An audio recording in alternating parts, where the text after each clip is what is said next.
welcome everybody to Panther Stadium in Castroville, Texas, as I am Jeff Stivers, and alongside me, my tag team partner, Maury Stein, and we have our Medina Valley High School intern in here helping us out tonight on the board, Garrison Garza. We'd like to thank Garrison for being here. Thank you, Garrison. Thank you, Garrison. And back at the studio, at the KMAC Vype Studios, our QA tonight is Brendan McLaughlin. Thank you, Brendan, for keeping us sounding good. And welcome, everybody. Boerne Greyhounds come to Panther Stadium with a 1-0 record on the season. Medina Valley sits at a 0-1 record as we made the long trip to Boerne last weekend. And I don't know if anybody noticed, but I'm sorry to Waco last weekend. I don't know if anybody noticed, though, we started the broadcast off Wednesday night, and we started the broadcast off this evening with a little tribute to the Scorpions, as we are here tonight. The Scorpions are playing over at the Joe and Harry Freeman Coliseum tonight. So Scorpions Week tribute will continue throughout the game tonight, but welcome, and we're glad to be here as the colors are starting to come at attention on the other sideline. And Maury, let's talk about a little bit about last week's game. Waco La Vega, they were ranked number 5 in the state in 4A, and here this week we get a Boerne Greyhound team that's ranked in the top 10 now after what they did last week. So thoughts on last week's game, Maury? Last week's game, tale of two halves. In the first half, the Panthers looked very good offensively, looked very good defensively. Panthers left some points on the board in the first half, which came out to be very costly at the end of the game. The Panthers trailed 19-8 at halftime and never scored in the second half, as the Panthers only mustered 2 first downs in the whole second half, and that was on the last drive of the ball game with under 4 minutes left to go. So it was a tale of two halves, Jeff. The Panthers moved the ball really good on offense in between the 20s. From the 20 to the 20, the Panthers looked really good, running James Gibson, just pounding them at the Pirates last week. And a few passes were completed for long passes. One to Sotelo in the first or second possession of the game that started off the Panthers' march, but then they fizzled out before they got into the red zone. But then Garrett Leggett caught a deep pass, and so did McCauley, to put the Panthers in their scoring drive, where they scored and went for 2 on the swinging gate, and actually were ahead in the ball game 8-6. But then Waco's offense kind of put it in gear and took the lead at halftime, and then in the second half it was all Waco La Vega, as the Panthers had no answer for the overall total team speed of the Pirates, and it showed in the second half as the Panthers just physically just got outplayed in the second half. And it's like Jerry Jones and his coach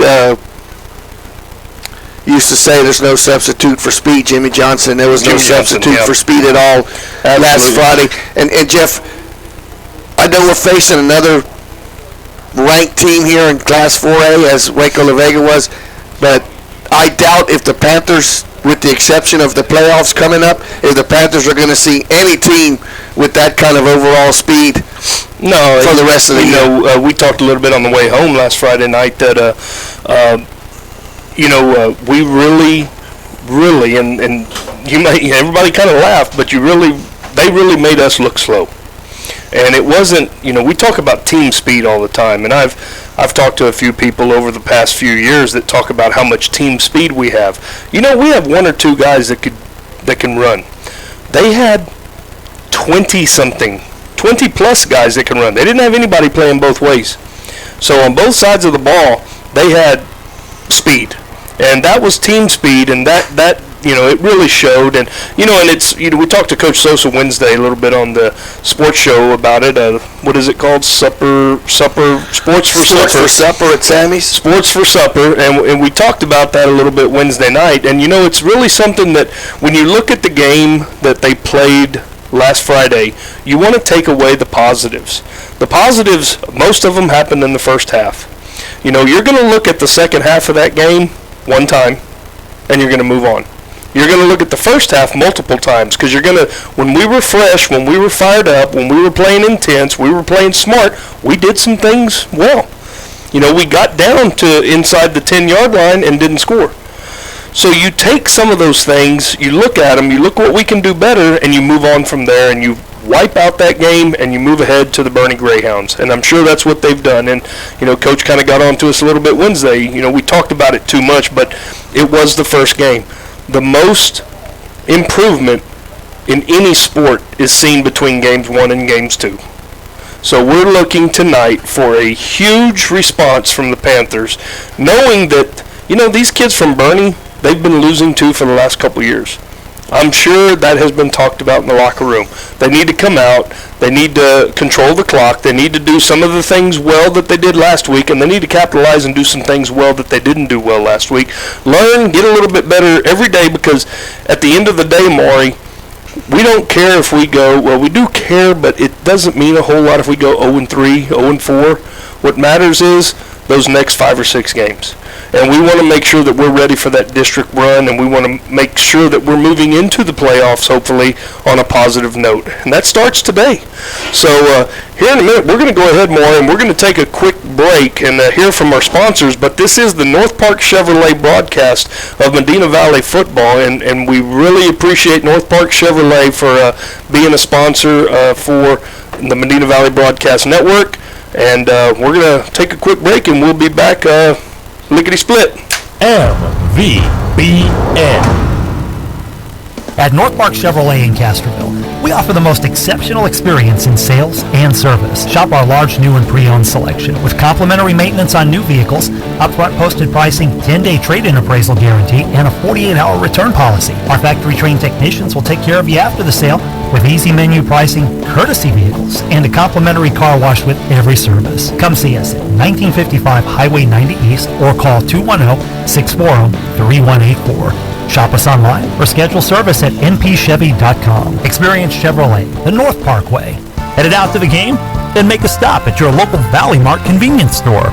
With 12 area locations, Valley Mart is always right around the corner. Fuel yourself and your vehicle with quality branded gas and diesel, snacks, and fountain drinks.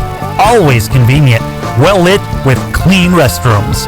Valley Mart, family owned and operated since 1984. And a proud supporter of Medina Valley Athletics and area youth sports for over 30 years. You're watching Medina Valley Football. This is the Medina Valley Sports Network.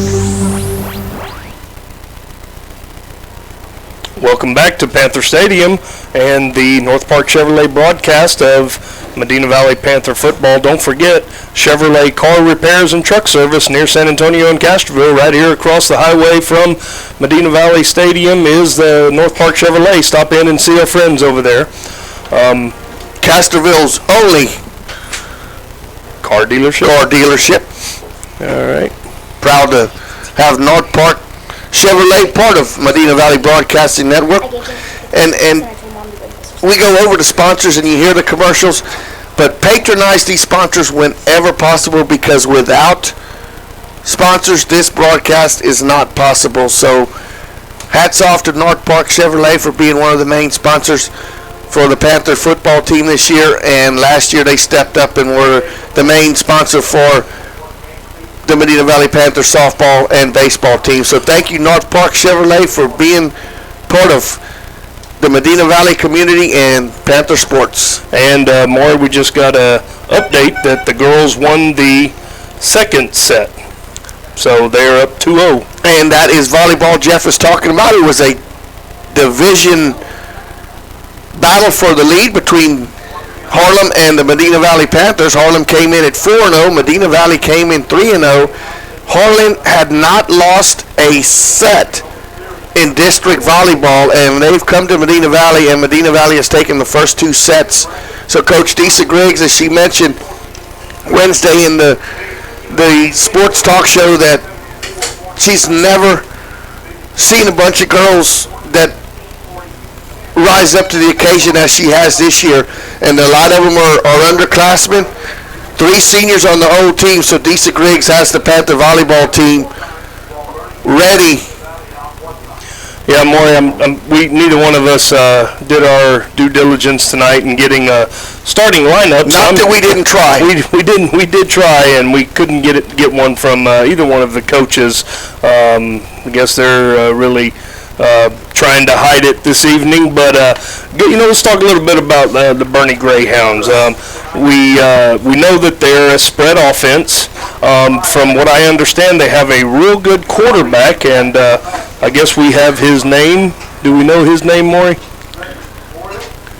Hayden Hodo? Hayden Hodo, yes. That's probably him, Hayden Hodo, and supposed to be very, very fast. So, here's the difference in last week.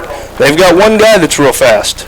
They've got some receivers that probably run real disciplined routes. They have some big offensive linemen. I think it's going to look a little bit differently. Hopefully, we had one time I looked down there last week, and we had a sophomore playing at defensive end, and he was doing what he could against all that speed. But maybe now, facing something like that real fast in the first game, maybe things are going to start slowing down for everybody in the second game, including the sophomore. They're comparing this Hodo young man to another Boerne alumni, Quentin Dormady, who went on and played for the University of Tennessee. So that's pretty good shoes to be part of, to say you were being compared to somebody who went on and played D1 ball in the Southeastern Conference. So, but as you mentioned, Jeff, we kind of talked a little bit off the air before the show with Coach Sosa, and everybody was in the same agreement that the speed was the main thing last week. You just got outspeeded at every position on the field. Tonight is going to be totally different. The Panthers are going to be able to match up a lot better with this Boerne team, and we owe Boerne. Yes, we do. And you did. You mentioned one word in there, Maury. You said field. Let's talk about the field. The field is wet. The field's in great shape. Especially for having two freshman games on it last night, but the field is in great shape because they haven't played on it yet, really. But it is soft. When you get outside the hashes, it's going to be soft. I'd notice down around the 5-yard line and kind of around the 30 over here on the left side towards the flag. We do have some stuff in between the hashes where it will be a little slick. And as the game goes along, Maury, the field's going to get worse. We had a couple of showers here while the teams were out here warming up. I anticipate we're going to have a few more showers as we go along. But that's going to be something to watch, too. You get that spread offense, those guys can't run as crisp a routes.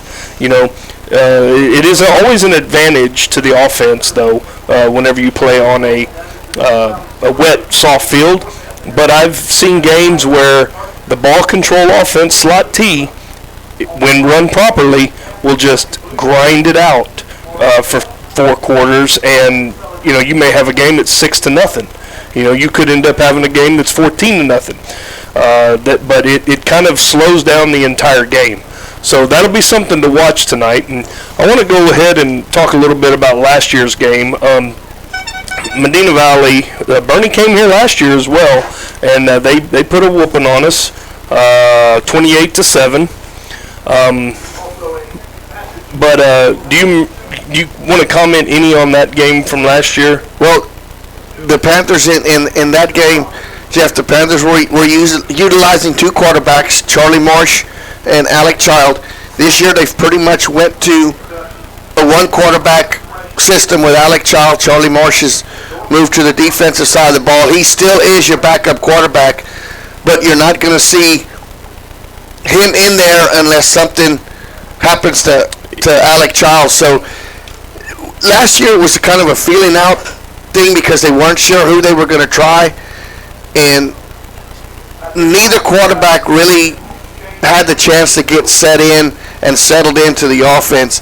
It seemed like when one of them struggled a little bit, they put the other one in, and he didn't answer the challenge, no matter which way they started with. If they started with Charlie and brought in Alec, or if they started with Alec and brought in Charlie, it was like the other guy was always looking over his shoulder and was playing scared out there, playing not to make a mistake, and they made the mistakes.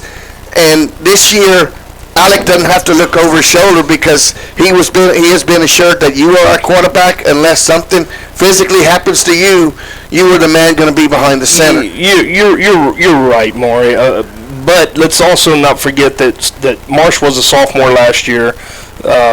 The other one was a junior last year, and they were both seeing their first varsity action. And as the year went on, one got hot, one didn't. One did something better than the other one, and it kind of worked out. But over the summer, I went blank here, but Alec Child got stronger. He got bigger. He you know what? I'm a senior now. He took on the leadership role, and now it's time to be the leader. It's been given to you. That's what you're doing, and that's we're going to see how it goes from there. But we talk about that game was 28-7.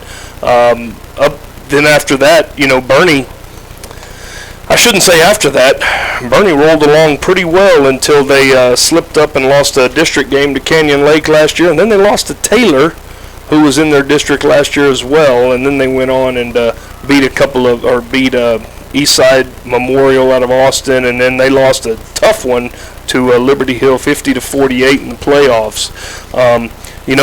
Boerne's in a different little district this year, a lot of the same teams. Looks like they got Pleasanton, Beeville Jones, Lavernia, Gonzales, Baytown Sterling is in their district as well. So, they're going to have a nice little run again. Boerne's going to be Boerne, and they'll be just fine. But what we need to do is not look ahead. There's no reason that we should be looking ahead. And when we come back from our next commercial break, we're going to talk a little bit more about what is coming ahead and what more we need to look forward to in this game. So this is the Medina Valley Broadcast Network, and this is the North Park Chevrolet broadcast of Medina Valley football.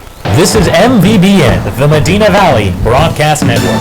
Security State Bank has one simple goal: to be the best bank possible to the families and businesses of South Texas. We believe in superior customer service, active community involvement, fair and honest business ethics, and loyalty. We've been in Castroville for a year now, and we've enjoyed growing with you. Come by 1726 Highway 90 East or call us at 830-538-9898. A real person will answer, because that's how we do business, with common courtesy and uncommon service. Bank online at securitystbk.com. Security State Bank, South Texas. Equal housing lender, member FDIC. From the time our alarm clock rings in the morning to when we turn the lights off at night, electricity plays an important role in our lives. But most of the time, we don't even think about it. And you don't have to, because the employees at Medina Electric Cooperative are behind the scenes making sure you get reliable, affordable electricity delivered to your house or business. Your cooperative is here for you, and we have been since 1938. Connect with Medina Electric on Facebook, Twitter, or at medinaec.org. You're watching Medina Valley Sports. This is the Medina Valley Broadcast Network. And welcome back to Medina Valley Panther football, the North Park Chevrolet broadcast on Medina Valley Broadcast Network. Back at the KMAC Vype Studios is Brendan McLaughlin. I'm Jeff Stivers. Got Maury Stein doing color, and Garrison Kindred on the board tonight. So we said we were going to talk a little bit about what's coming up. We do have the Black and Blue Bowl next week, and looking at Hondo's record coming in, they're 1-0, and they're playing a Lytle team tonight that they very well could beat. So we could be looking at a 2-0, 1-1 matchup, or possibly a 2-0, and we don't even want to say the other one. But it could be another tough matchup against a good quality, for a school. So then after that 4A game, Medina Valley will play. Who do they play after that? Is that when they go to Champion? Yeah, we start Champion. We play back here against Boerne Champion. But we, looking forward to that and looking forward to sharpening our skills tonight against the Boerne Greyhounds. So, good crowd rolling in here tonight. It's good to see, Maury. Last year, the crowds were a little bit bigger again. People were getting interested in Medina Valley football again as the Boerne Greyhounds take the field. But it's good to have the community back. We've got the Top Cats out here now that are back in action. We got lots of cheerleaders out there. Our band is now sitting off to the west end zone in a new set of bleachers out here. So when the Panthers take the field, they're going to be running right into the playing band, which is nice. Kind of increased the student seating area out there with a whole new set of bleachers. So everything looks good and ready for a good Friday night football game. You talk about the students, Jeff. The Panthers student always fill their part of the stands. The following by the students is tremendous, and I'm telling you what, they get loud, and they're how do I want to put it? They're educated fans. They know when to cheer. They know when not to be loud. So the Top Cats are back. The students are here in full force. And Jeff, the crowd tonight, and it's probably 10 minutes before game time, is 3/4 full already. So the support of the community is back, and you gotta love it. What a beautiful evening for football. Friday night in Medina County, South Texas. You cannot ask for a better night to play football. Yeah, Friday Night Lights. This is what a lot of small towns live for. And Medina Valley is no different. We talked last week about coming out and supporting, being supportive of your fans. Or being supportive of your teams. If there's lots of people, I see lots of people all the time at these games, Maury, that do not have kids playing, but they come out to the games and they support the community kids. And Jeff, the Panthers have just come on the field, and who better to lead the Panthers out of the run-through? James Gibson. And let's hope we see a lot of James Gibson running free out in space like he just was right there. Panther players carrying the Medina Valley flag, the Texas flag, the almighty United States of America flag. And that's another thing. I want to thank every officer in all of the Marines, the Army, the Navy, the Air Force, and the veterans who have made this country the greatest country in all of the world. And I want to thank you all for your service and your patronage. It is very well appreciated from everybody here at Medina Valley Broadcast Network. Thank you for your service. Absolutely, and we are getting ready here. We're going to break real quick for the national anthem as we all rise, and we'll be right back on the Medina Valley Broadcast Network. Visit mvbn.net for great articles on all your favorite coaches, players, and more at mvbn.net, the official website of the Medina Valley Broadcast Network. Qualifications, rules, and limitations apply. Rates, rewards, and restrictions may vary by account. Contact institution for details. Tickets, popcorn, and sodas. That'll be $35. Cash or debit? Debit! I'd like to use my debit card, please. Can I do it? Okay. All right! Swiping now! What if paying with your debit card was always this exciting? Kasasa Cashback is a free checking account that pays you for everyday debit card purchases every month you qualify. Plus, with ATM withdrawal fee refunds nationwide, that's a lot of extra cash to spend on whatever you like. Ask for free Kasasa checking at Community National Bank. Member FDIC. Double T Outfitters offers deer, dove, turkey, quail, and exotic hunts in Southwest Texas on over 20,000 low-fenced acres. They facilitate professional guide services, lodging, and fantastic meals while providing the best in Southwest hunting. Contact Double T Outfitters to find out details about their current package hunts. Contact owner Brett Ferguson at 210-413-1597 or online at doubleThunting.com. At North Park Chevrolet in Castroville, we offer the most exceptional experience in sales and service. Shop our large new and pre-owned selection with complimentary maintenance on new vehicles, upfront posted pricing, 10-day trade-in appraisal guarantee, and a 48-hour return policy. Our factory-trained technicians will take care of you after the sale with easy menu pricing, courtesy vehicles, and a complimentary car wash with every service. Come see us at 1955 Highway 90 East or call 210-640-3184. Shop us online or schedule service at npchevy.com. Experience Chevrolet, the North Parkway. You're watching Medina Valley Sports. This is the Medina Valley Broadcast Network. Here at Medina Valley Broadcast Network, we love all sports. We currently broadcast football, volleyball, basketball, softball, and baseball. We not only serve Medina Valley, we also can broadcast other schools in the area in multiple sports. If your business is interested in having us broadcast a single game or season, and you want to be part of the action, contact Jeff Stivers at 830-931-4504 or email him at jeff@mvbn.net.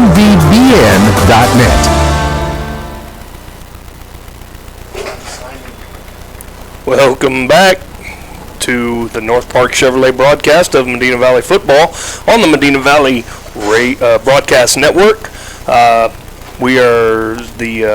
flags are currently leaving the field, and players on both sides are still at attention, players, cheerleaders. Do you know that the proper way is to stay standing, stay at attention till the color guard is completely off the playing surface. And I want to give the band, that was a beautiful rendition of the national anthem. Great job, Medina Valley Band. Sounds great as always. Go band. Here's another little tidbit though, Maury. When did this change, that the proper etiquette of the flag leaving the field? Because when I was coaching, I can't ever remember doing that. It's something that they've been, I guess, have gone to over the last 10 years that they've started. Well, and as you've noticed, like you said, our football team, their football team, has stood there with their hands over their heart until the color guard has exited the field. So both teams showing respect for the flag, and this is one person right here that will always show respect for the flag, because I've had several of family members that have been part of wars. One of my good friends, and he's a good friend of yours, we play golf with him all the time. He fought in Desert Storm, so he knows. He's been in the middle of everything. Yep. So I have relatives, I have friends myself, that everybody does their thing the way they see fit, the freedoms that we have, and we're getting ready to have the captains meet here at the middle of the field. And what a good time for the sun to break out, Jeff, right when the captains are going out of the field. So for the Medina Valley Panthers, number 10, Alec Child, number 12, Cole Modgling, number 42, Dante Henry, and number 53, Edward Roya. For the Boerne champion correct me when I say champion, I'm sure somebody back in Boerne will. For the Boerne Greyhounds, now I can't see their numbers. One of them was number 15, Cole Boyd. 21, David Ramirez. 71, Matthew Lovett. And 42, Monte Cluck. So as they flip the coin, the referee talks to them a little bit. The visiting team gets to call it. And we're waiting. Come on, Whitecap. There you go. There's the coin flip. Oh, and there was a bolt of lightning. I hope nobody saw it. Looks like Boerne has won the toss.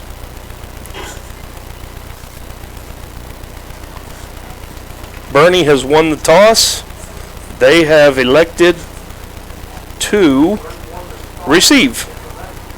And we will be going left to right on your radio dial. Medina Valley will kick off from the west end zone to the Greyhounds, which will be going right into the sun to begin. And ladies and gentlemen, we are close to kickoff. And a beautiful evening. Old Glory is flying. The wind is blowing a little bit from the west. And right now, Maury, your brother over here on the loudspeaker is recognizing every military veteran in the that is present by asking them to stand. Veteran and active. Veterans and active. Thank you all for your duty. And the football team is giving them a bigger round of applause than I've ever seen, and that's a good thing. Every football player turned and applauded all the members that were in attendance. That is beautiful. Absolutely. Back deep for the Boerne Greyhounds, they have number 4, Julio Riggs, and number 5, that's easy, Douglas Hodo. I guess that Hodo's got to be a brother to Hayden Hodo, who we assume is the quarterback. And Hayden Hodo, let me see, what is he? He's a junior, and this Hodo, Douglas, is a senior. So we're going to have a little brother-to-brother tandem. Cole Boyd was one of the captains, and he's also listed as a quarterback, so that might be who's well, maybe it's at Boyd. the helm. Maybe it's Actually, Boyd. yeah, we may have the wrong one there. Dawson Grove will be doing the kicking chores for the Panthers tonight, and we are ready for some football.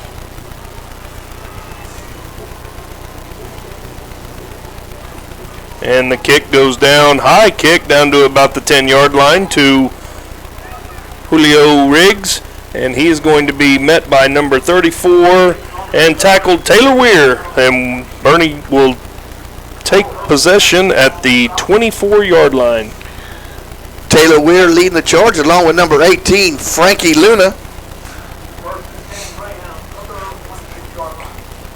So 1st and 10, Boerne Greyhounds, 26-yard line. I think, this may be a little bit of a different broadcast for everybody listening because Maury may do a play, I may do a play. We're going to just kind of alternate and wing it here as our regular play-by-play guy is, hopefully he's at Mickey Mouse's house in Florida listening to us, or hopefully he's not. Hopefully he's out enjoying his time at Walt Disney World, Jared Lucky, who will be back with us next week. We got a pro left set with twins to the right, one back, and we got a sprint out on the first play, and it's going to be incomplete as the receiver number 11 let the ball hit the ground. Paul Amick, wide receiver, be 2nd and 10. Number 15 is the quarterback, Cole Boyd. So we were wrong. It's not a Hodo. It's a Boyd. Tanner Bippert on the coverage out there for the Panthers. We got twins right again. Pro set. Back to the left of the quarterback as he takes... Oh, snaps over his head, and it's going to roll back to about the 5-yard line. He's going to pick it up, and he is going to be swarmed under by a host of Medina Valley Panthers. Taylor Weir, the first one there. And Maury, go ahead and jump in whenever you see somebody that, if you see numbers and stuff, go ahead and jump in. And, we want to give everybody at home every opportunity to hear and see what's going on the best we can. Taylor Weir was the first Panther to wrap up the quarterback, but a bad snap, and that's a loss all the way back to the 10-yard line. So now we've got twins left with a pro right set, one back, and a little short 5-yard little hitch route to number 19, and he's going to be run out of bounds at about the 25-yard line, so he gets a lot of that back, but it's going to be 4th down. Number 19 for Boerne is Robert Sherwood. So Panthers, with the help of a little snap over the quarterback's head, Maury, can we assume that could be from a wet ball maybe already? Because they did throw the pass and it hit the ground the previous play. And so they do swap out balls when they go to their sideline. And we do have a Panther down right now. Dante Henry was on the coverage there for the Panthers, Jeff, and he was playing off quite a bit. They actually got about 15 or 16 yards on that play, but playing soft, not letting them get behind. 4th down for the Greyhounds. Okay. Well, looks like who the injured player is Cole Modgeling, so he's walking off the field. He's walking it off right now, so we're going to go ahead and back to punt for the Boerne Greyhounds is the quarterback, Boyd. Marsh and Bippert deep for the Panthers. And here comes the snap, and it's a good snap, and the punt is away. Nice high punt as goes out of bounds at about the 38-yard line. So the Panthers will be 1st and 10 from the own 38-yard line. 37 yards on the punt, and the punter is also the quarterback, so that's something you might have to pay attention to. Well, actually, the punter was Cole Boyd, so that's something you have to look forward to maybe later on down the line, and when it gets crucial, maybe you can see him maybe faking a punt or something. Yeah, Maury, and I do want to mention real quick, I don't mean to cut you off, but that first kickoff, the opening kickoff, was sponsored by Valley Mart and Royce Growth Exxon, which we want to make sure that we recognize them. Very big sponsors of Medina Valley sporting events as we go 1st and 10. First carry is, guess who? Right James. up the pipe, number 45, James Gibson, as quarterback roll opens up right and hands it right off the center's rear end for about 8 yards. Safety Pearson. 7 yards. Pearson Craycraft on the stop. Volleyball update, Maury. Harlan won the 3rd set. So Medina Valley still leads 2-1 in volleyball. 2nd down and 3. Sweep. This is a play that we had trouble running last week, Maury, and we're going to have trouble running it again here. We get 1 yard. The carry is number 25, Jacob Salas. And Salas just could not establish the end last week, Jeff, and another time he didn't get to the edge. He didn't get to the edge, but Maury, that play was supposed to go inside. He's got to read that. Remember we talked to the guards Wednesday night about what that running back sees, and if he sees that that pulling guard's rear end, he's supposed to put that right foot down and get up the field. Make the cut and go. Right. So we've got third and 1, twins to the top side of the formation. Pro set, and it's going to go to Gibson, and he spins out and gets a 1st down. Second 3-yard carry. So Gibson. On the 50-yard line now, 1st and 10 for the Panthers, as they do have a little drive going here. Keaton Patrick, number 52, on the stop for the Greyhounds. One thing we didn't talk about, Maury, was that somebody else is going to need to help out Gibson. He cannot be the bell cow. You know, they're going to have multiple people helping out. So look here pretty soon to try to get somebody else established in this running game as we go 1st and 10 from the 50-yard line. There's the first pass of the game for Medina Valley, and it's down the left-hand side, and we're going to no flag as there was a lot of contact down there. A lot of arm fighting. Number 18 for Boerne, Curtis McCulloch, and number 2, it was intended for Ryan McCauley. So after that long incomplete pass down the left side of the field, we're going to have 2nd and 10 now. If they let them do that all game long, I have no problem with that. Yeah, on both sides. So here we go with a double slot set now for the Panthers as Gibson's the only man lined up. Number 22 gets the ball around the edge, and he is gone, Maury. He will take it to the house, and number 22 is Logan Masters. Welcome to the program, Logan Masters, as he missed most of the year last year with an injury, and his first action of the year as he sat out last week. First handoff is a 50-yard touchdown run for Logan Masters. You talked about the speed, Jeff. He is one of the only few Panthers that can take it to the house on any play. Just showed it right there. You get him out in space, he's dangerous. Absolutely. Dawson Grove to kick the PAT now. Marsh with the good hold. Marsh with the hold, and it splits the upright. So we have a 7-0 game, and we're going to take a quick break right now as Medina Valley leads 7-0. This is the Medina Valley Sports Network. Look for the Medina Valley Broadcast Network on Facebook. Like us, and you'll always get the latest on Panther sports and news from MVBN. Headed out to the game? Then make a stop at your local Valley Mart convenience store. With 12 area locations, Valley Mart is always right around the corner. Fuel yourself and your vehicle with quality branded gas and diesel, snacks, and fountain drinks. Always convenient, well lit with clean restrooms. Valley Mart, family owned and operated since 1984. And a proud supporter of Medina Valley Athletics and area youth sports for over 30 years. You're watching Medina Valley Football. This is the Medina Valley Sports Network. And welcome back to Panther Stadium as Medina Valley has scored on their opening possession of the game, a 50-yard touchdown run on 2nd down and 10 from Logan Masters after an incomplete pass, and Medina Valley leads 7-0. And we will be updating the scoreboard soon. Dawson Grove, and how appropriately we just come back from a Valley Mart Royce Growth Exxon commercial.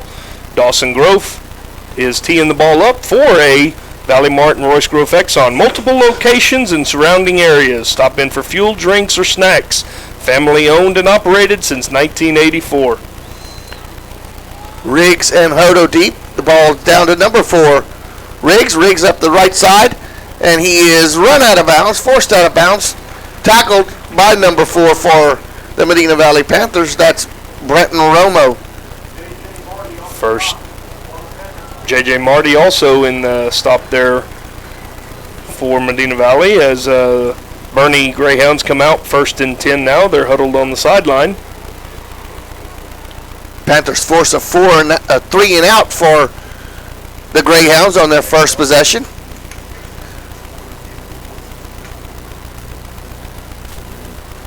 Same formation, trips out, wide right, shotgun formation, single receiver back, handoff goes to can't get the number on him, but he was brought down by number 63 for the Panthers, Trace Ferguson. Running the ball was number 22 for the Greyhounds. That's Colton Poole. Loss of a yard. Be 2nd down and 11. Number 15, Cole Boyd, remains at quarterback for the Greyhounds. Twins out to the right, single back, one receiver out to the left. Boyd gets a snap, throws it down the seam, right there. A good throw and a good catch. As number 5 split the seam with the Panthers. That's Douglas Hodo. And Jeff, a good throw and catch. That's a good throw and catch, but that's their bread and butter. That's 4 verticals. 4 verticals straight down the field, and he gets to pick and choose which one he wants to throw it to.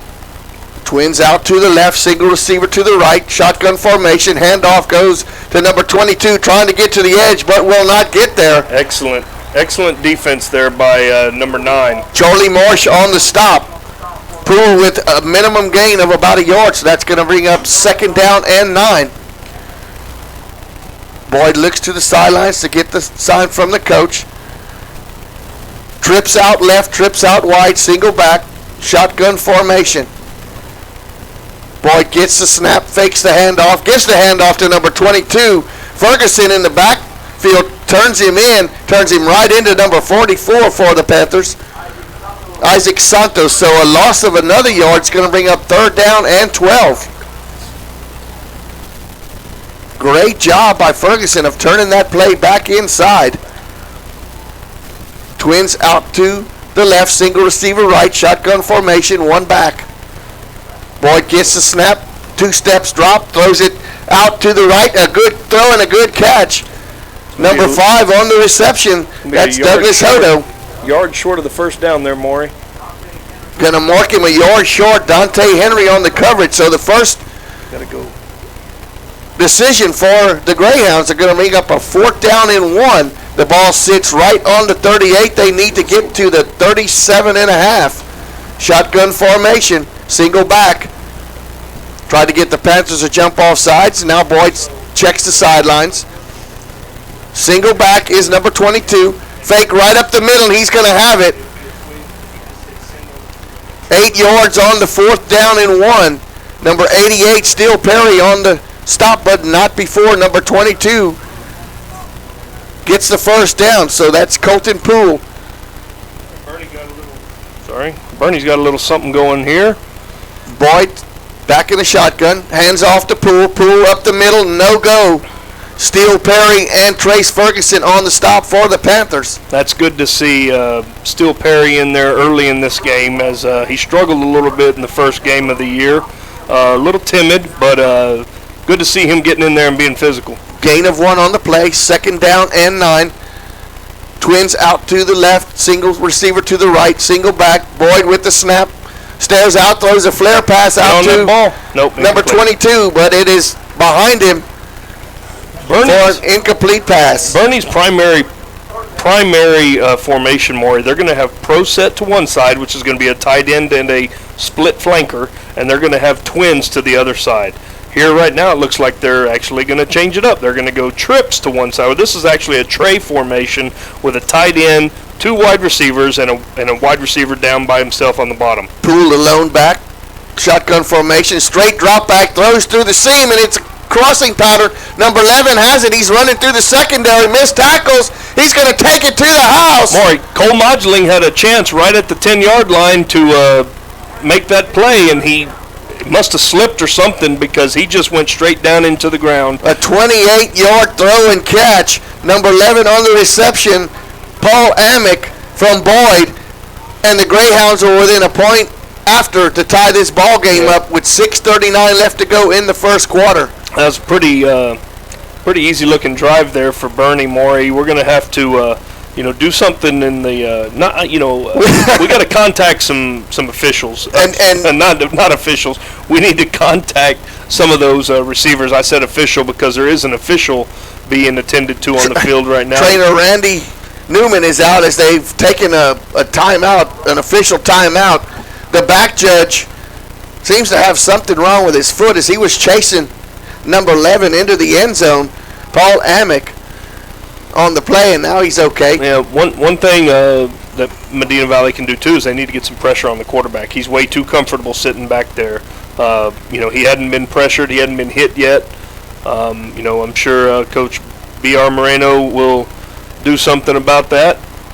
And it is wide left. Number 6 on the attempt, and he pulls it wide left. That's Tyler Ron, and that must be the only thing he does because he's only listed as a kicker. So with that said, 7-6 is your score. 6:39 left to go in the first quarter. We're going to take a quick commercial break. You're listening to Panther Football, sponsored by North Park Chevrolet. MVBN. Security State Bank has one simple goal: to be the best bank possible to the families and businesses of South Texas. We believe in superior customer service, active community involvement, fair and honest business ethics, and loyalty. We've been in Castroville for a year now, and we've enjoyed growing with you. Come by 1726 Highway 90 East or call us at 830-538-9898. A real person will answer because that's how we do business, with common courtesy and uncommon service. Bank online at securitystbk.com. Security State Bank, South Texas. Equal housing lender, member FDIC. You're watching Medina Valley Sports. This is the Medina Valley Broadcast Network. All right. Welcome back to Panther Football, sponsored by North Park Chevrolet, and we have just been informed that we are under a lightning delay, so that usually is a 30 to 45 minute exercise at the minimum. So Jeff, are we going to bid adieu, or are we going to stay on the air? Well, let's hang around a little bit. We're going to try to get some word here on how long this might last. The players have been ordered to leave the field, so I'm going to assume lightning must be in the area. It looks like Randy Newman, our trainer, must have the lightning meter, although I do not see one in his hand. I'm going to pull up the radar here real quick and see where exactly this storm cell is going. We did see a pretty good flash off to the north, because we even kind of commented, whoa, and I'm surprised it wouldn't stop then. But what is the range, Jeff, that it has to be in? 5 to 7 miles is pretty standard. Of course, everybody's different, and the UIL does have recommendations of what you should do, and so I would assume it's probably 5 to 7 miles away, and they're gonna take a 30-minute lightning delay. And as I pull up the radar, it looks like it must be coming from our south. The cell looks to be weakening, but we are going to be down for about 30 minutes. So I guess we're going to take about a 20-minute break. So stay tuned. Right now I got 7:50, so we're going to come back on the air about 8:10. All right, about 8:10, and don't get too far away from your dial. And we'll try to get back on live as soon as we know. But for 8:10 for sure, we will give an update. So the score right now is 7-6 in favor of the Panthers. 6:39 to go in the first quarter. So mark that down. 6:39, first quarter. Panthers lead 7-6.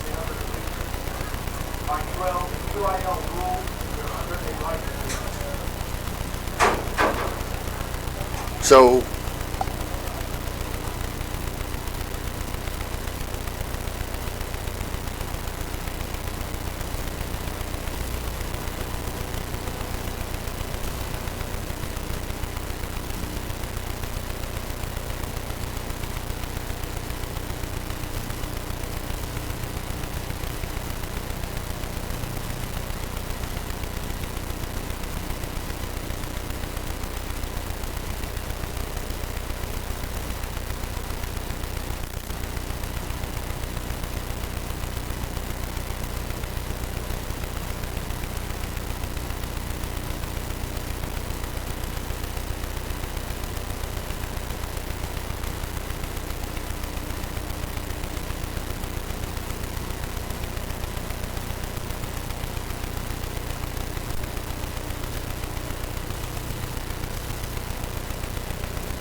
Just FYI for anybody out there listening still, we are still in a lightning delay. It is 8:21 p.m. We are still in a lightning delay, and we're going to continue to wait until we have any kind of official word. We are currently, right now, it is raining, and the bleachers are cleared out. The coaches are still in. Some of the coaches are still in the press boxes. Looks like the Boerne band. Looks like the Boerne band is leaving. The Boerne band buses are leaving. I don't blame them. The instruments are pretty expensive. So we're going to continue to wait. Keep checking back with us. We will be in and out here for the next few minutes here, as Brendan McLaughlin waits back at the KMAC Vype Studios on us. But we're going to go ahead and turn the sound down again, and we will be back. Don't turn us off. We hope that we can get this game started again here within a short period of time.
Good evening. If you've tuned into the game, we are currently in a lightning delay.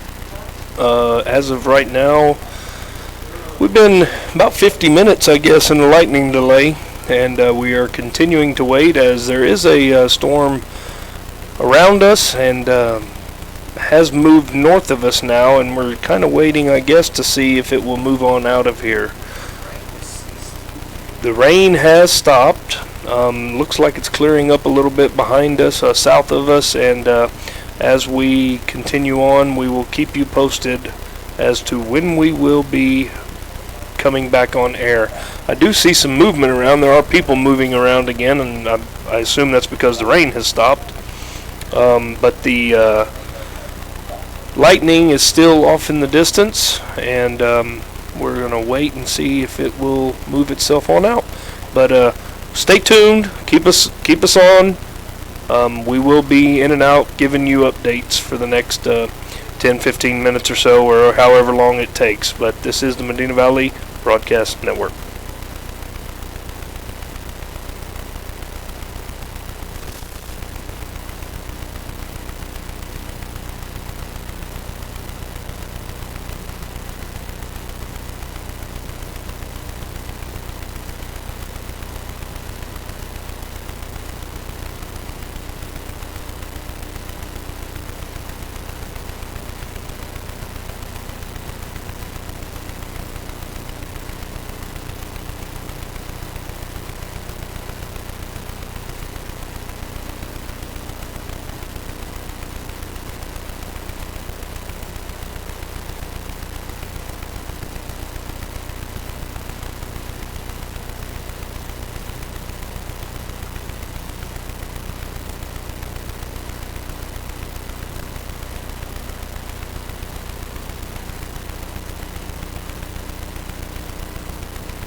Attention, attention out there. This is the Medina Valley Broadcast Network. We've just received word that we're probably about 10 to 15 minutes before the teams actually come back out on the field, and we will be getting started. They'll give them a few minutes to loosen back up and stretch a little bit. Looks like that might be what Medina Valley team is currently doing. They're coming out of the weight room on the east end, and looks like they're moving around a little bit. The cameras are all being set back up in the end zones and up top, and looks like we're going to have a game. So stay tuned. We will be back.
Ladies and gentlemen, as this is the North Park Chevrolet broadcast of Medina Valley football on the Medina Valley Broadcast Network. We have been in a rain delay approximately almost, how long, Maury? Hour and 40 minutes. Hour and 40-minute lightning delay.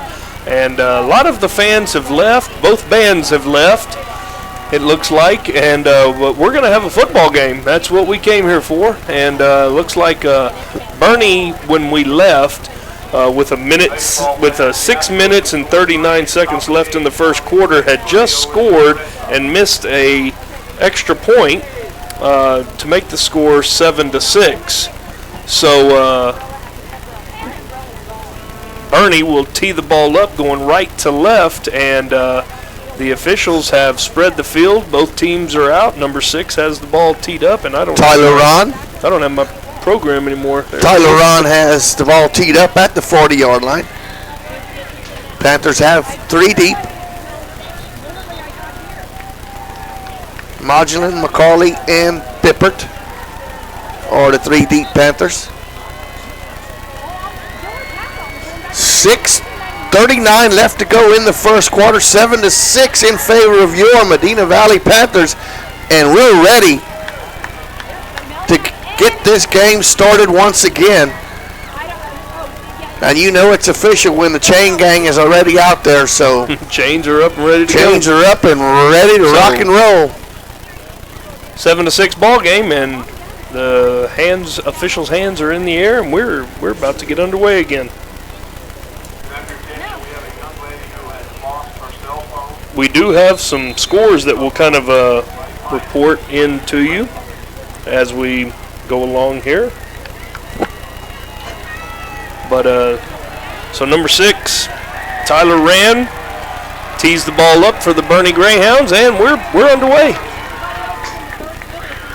Kick goes to Tanner Bippert, and he gets up in it, and Tanner's got some room, and he is tackled by somebody, can't tell.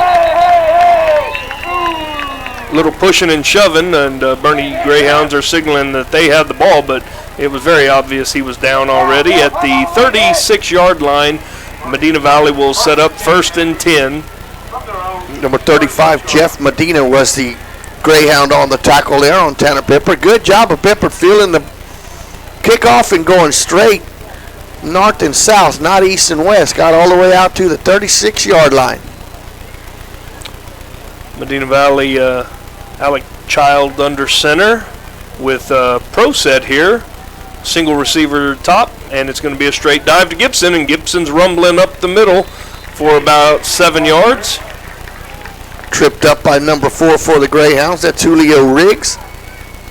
Brings up 2nd and 3 for the Panther offense.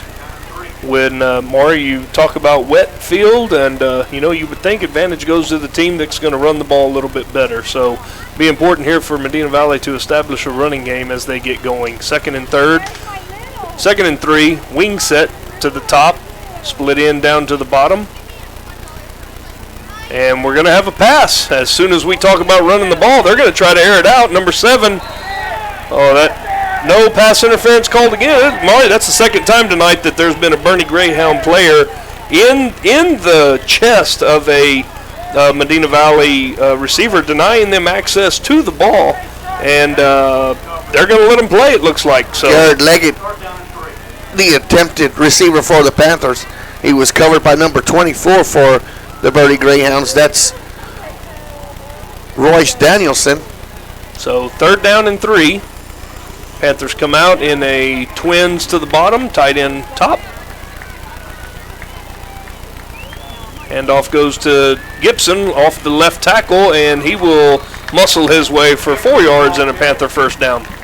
So 1st and 10 from the 47-yard line. Still on the negative side of the field. Cluck and Ooh on the stop for the Greyhounds, but not before Gibson stretches the change for a 1st down.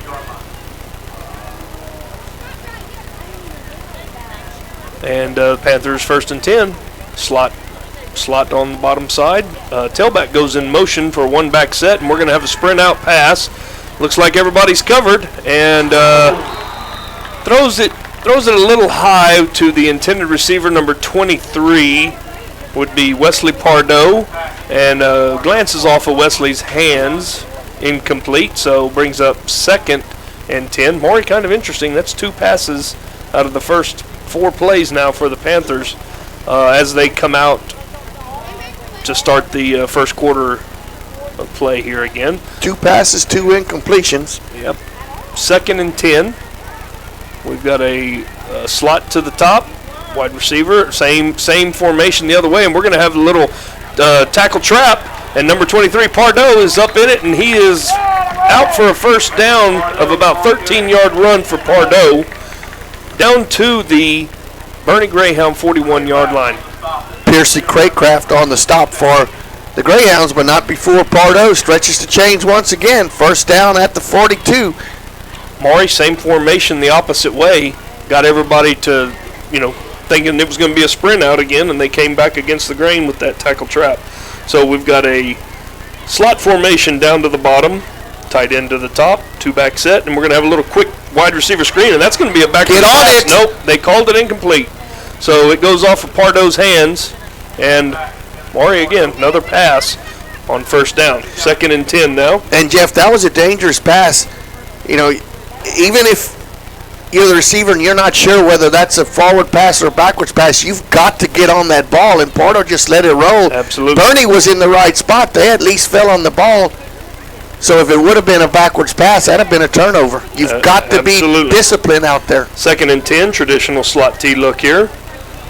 Slot to the bottom, goes in quick fly motion, and we've got right up the pipe, number 22 has the ball. Masters.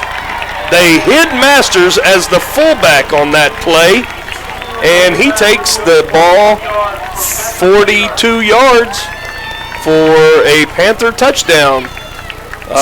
Little sneaky trick there. 2nd touchdown rush of the game by Masters. The first one came from 50 yards out. This one came from 40. Looks like we're going to have a little sideline warning on the Panthers. And number 1, Dawson Grove tees it up with Charlie Marsh ready to hold, and Steele Perry is the snapper. Swinging gate look for the Panthers as they break the huddle and slide on over. Traditional look now as the point after attempt is coming.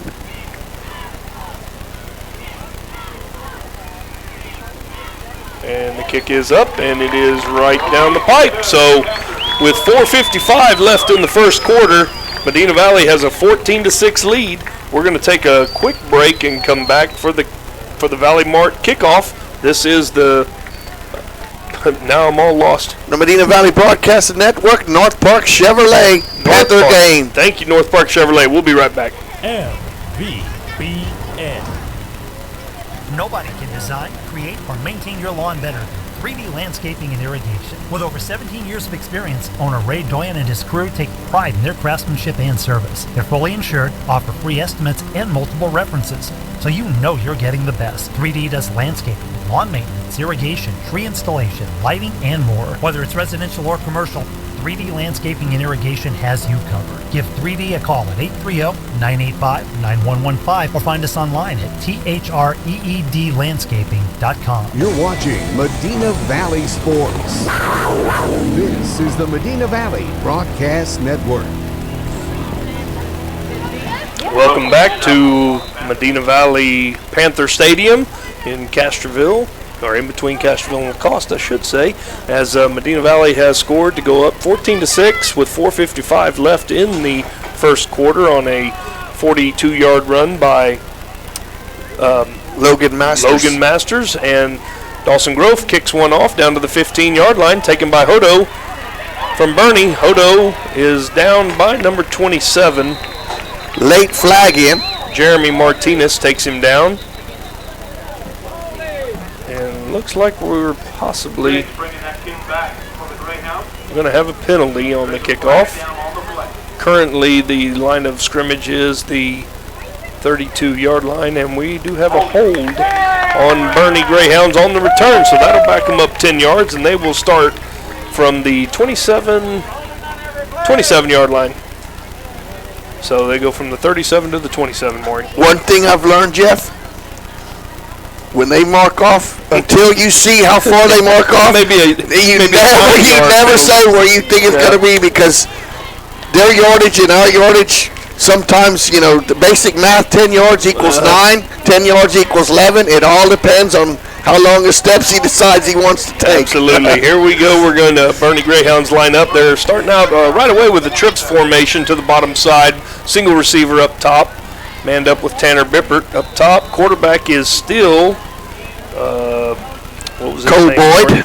Cole Boyd. 1st and 10, Boerne Greyhounds. Boyd's back to throw. He's going to the single receiver side. He's challenging Bippert over there. And their receiver, incomplete pass. No penalty. Same way. Hey, we talked about it when Medina Valley's throwing the ball. They're going to let you get up in the chest of that guy. He was trying to hit the receiver, Paul Amick. I think the only thing that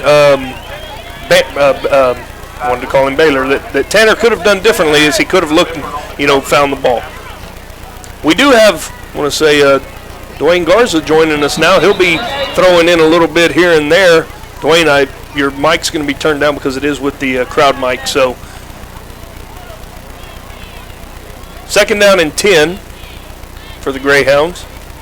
Snap goes. It's going to be a little zone, inside zone. He breaks it outside, and he's chased down by number 28. That's Grant Snyder. Colton Poole on the carry for the Greyhounds.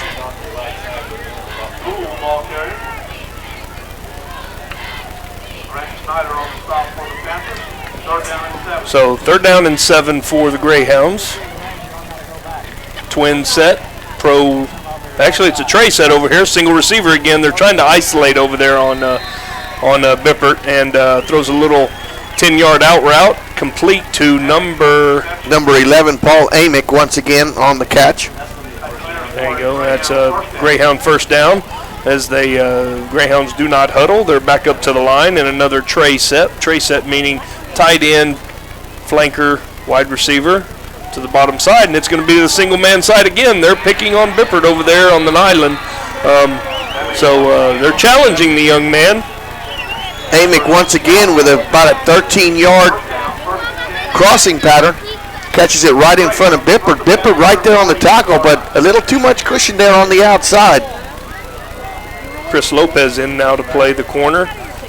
1st down again. Sprint out, and it's not going to be a sprint out. It's going to be a quarterback run, and he is met in the hole by a host of Panthers on the right off the tackle there, and it looks like they will mark him for no gain. First Johnny on the spot for the Panthers was number 28, Grant Snyder. No gain on the play. 2nd down and 10. So Boyd with no gain on the carry off the right side. Greyhounds look to the sideline to get their next play call. They stay in the same tray formation to the bottom side. Single receiver up top. 2nd and 10. And they got a little screen, wide receiver screen on, and we're not rallying to it. And, nice touchdown saving tackle over there by, looks like number 28, Snyder. But that was a little wide receiver screen there, Maury, and those defensive linemen have got to know that too. They got to put their feet down and start running the other way. It's 1st and 10 for the Greyhounds from the 25-yard line. Little inside zone for about 4 or 5 yards there. Colton Poole for 4 yards.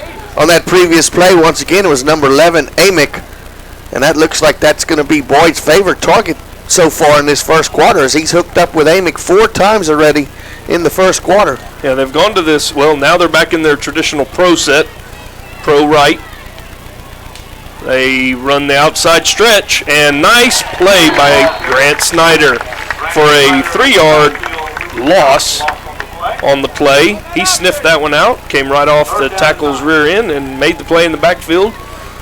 Brings up 3rd and 9, Maury. Loss of 2.5, 3 yards by Poole.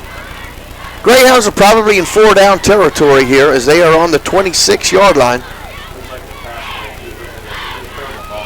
Got a tray set. Bad snap to the quarterback. He picks it up. Now he pulls it down. Holding. And he throws it. Intercepted. And that will be number 30 off of the deflection. It hit the receiver in the hands, it looks like, and bounced up. And number 30, who just came in, Chris Lopez, was Johnny on the spot. But there is a flag on the play. I think you're going to have an eligible man downfield. We'll see. Yep, ineligible man downfield is declined. So a lot of them big white jerseys downfield, because the snap was actually low. The quarterback had to scramble around a little bit, and then linemen get a little bit antsy, and they want to go downfield and start blocking, and you can't do that until the pass has been thrown. Yeah. So from the 23-yard line, first turnover of the ball game Panthers goes to the Panthers.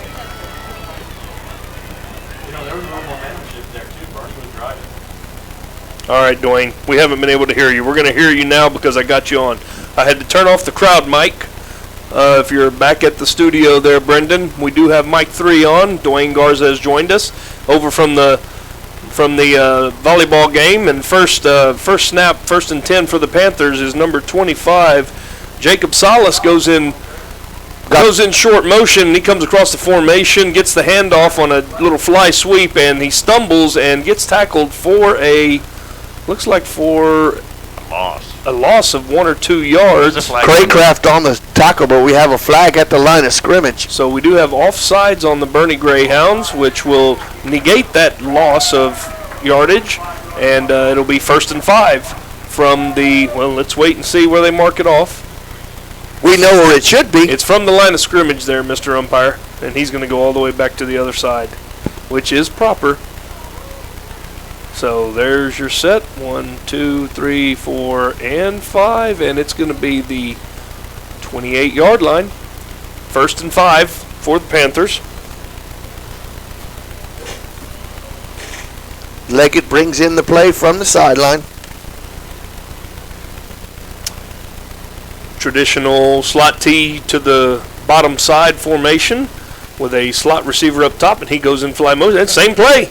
They come back and run the same play again to number 22, Logan Masters, and he gets about 2 yards on the carry as he cuts it up the field. Craycraft and Dawson Martins on the stop for the Greyhounds. So it's going to be 2nd and a long 2. Now, Maury, this is where you might see him air one out. You know, perfect down and distance for it. You got 2nd and short. One thing we can say right now, Maury, or Dwayne, sorry, I got to include Dwayne in this now, but is you haven't seen a whole lot of 45 like you did last week in the first quarter. Well, I'm sure they've watched the film. Well, some of these other kids are stepping up. Yeah, this is a good down situation for it. And there it exactly is. What they Trap, do. 45 up the middle to about the 40-yard line for a Panther first down. Gibson, like the bully he is, gains about, 7 yards on that run for a first down? Craycraft and Cluck on the stop. But when James does get the ball, they have not stopped Gibson for less than 3.5, 4 yards per carry. He's getting plenty. Brings up 1st and 10 from the 40-yard line. Number 7 and number 10. And if Garrett Leggett checks in, Alec Child, the quarterback, getting the play from the sideline. If you're wearing the white jerseys, you don't really want to see 45 running at you too much. Breaks the huddle. We've got a overbalance set here, and it's going to be a sweep. Pardo is going to be stopped for about a 2-yard gain off the right side. 42 on the stop there. That's Monty Cluck, active outside linebacker for the Greyhounds. Second down and 8. And first quarter comes to a close. That was a long first quarter, wasn't it? That was a very long It lasted about 2.5 hours. So we're going to take a break. The Medina Valley Panthers are leading the Boerne Greyhounds 14-6. They have the ball, 2nd and 8 on about the 42, 43-yard line. And we're going to take a commercial break. This is the North Park Chevrolet broadcast of Medina Valley football. We'll be right back.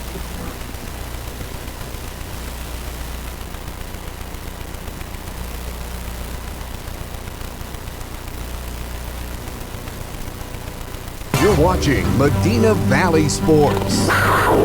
This is the Medina Valley Broadcast Network.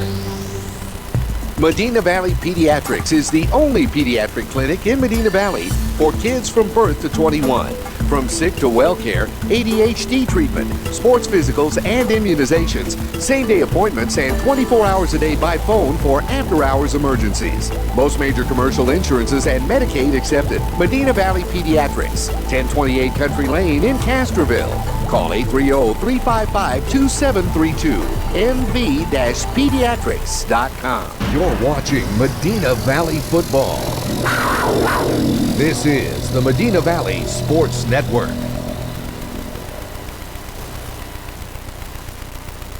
And welcome back to Panther Stadium as we start the second quarter of play.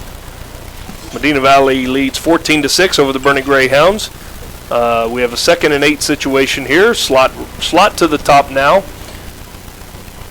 Going to be a little buck sweep back this way to the tight end, and number 25 can't keep his feet, but he almost busts that one. Well, he'll gain about 7 yards, and bring up 3rd down and 1. That was Wesley Pardo. As Wesley Pardo carries the rock. And, we talked before the game, guys, about how the wet conditions would be a factor eventually in the game. And the more this field gets torn up, the more you're going to see guys losing their feet.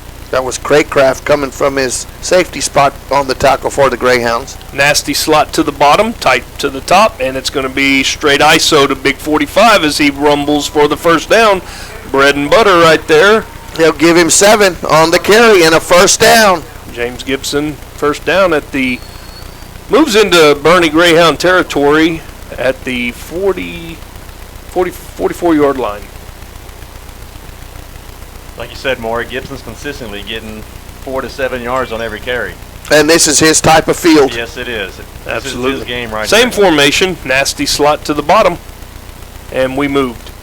They didn't get it, and trips and falls. It was going to be a pass play. Looks like he stepped on someone's foot. Somebody stepped on his foot. Number 52 was pushed back a little bit, and Alec Chaw was going back to drop back on the play and just tripped in it. And it's like you said, Jeff, I thought they were going to blow the ball dead before it even occurred because the Panthers had 2 men in motion, and that's not legal. Yep. There was a movement on both sides. Fortunate that it's 2nd and 13 right now, as they are going to mark the ball at the 48-yard line. Now the Panthers go spread. Twins up top, twins at the bottom, single back. Gibson with quarterback Child barking out some orders here, and he's going to sprint out to the right. Gibson's his lead blocker. He wings it over, and it's complete to number 80, and he's down the sideline, and he's going to score. What great moves out there by number 80, Aaron Sotelo, and he broke a couple of tackles. He broke one at the 20 at the initial catch. He ran down the sideline, had a blocker out in front of him. I couldn't see who the blocker was. The guy came off of the block, tried to tackle him, and he ran right through it. And we've got a swinging gate situation here now. Sotelo goes 48 yards on the touchdown. Come from the tight end position. And he was about a 15-yard pass, and he was juking people left and right, and he got into the end zone. Actually, Dwayne, it was twins. We had twins, and he was lined up on the far sideline. Just ran a stop route. Just ran a long stop route, and, great pass, and we have a bad snap.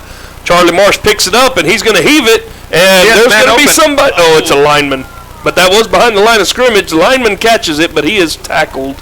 Actually, it was number 88. It was the center. Yeah, it was a he threw it to the center. It was a bad snap. Bad snap. Well, it was a good snap. It's just a wet ball. Yep. Here we go. It was a wet ball. Went right through Marsh's hands. On the scoring play to Sotelo, the Greyhound defensive back, he got a little anxious there. He went for the interception, and it went right through him, and Sotelo brought it in.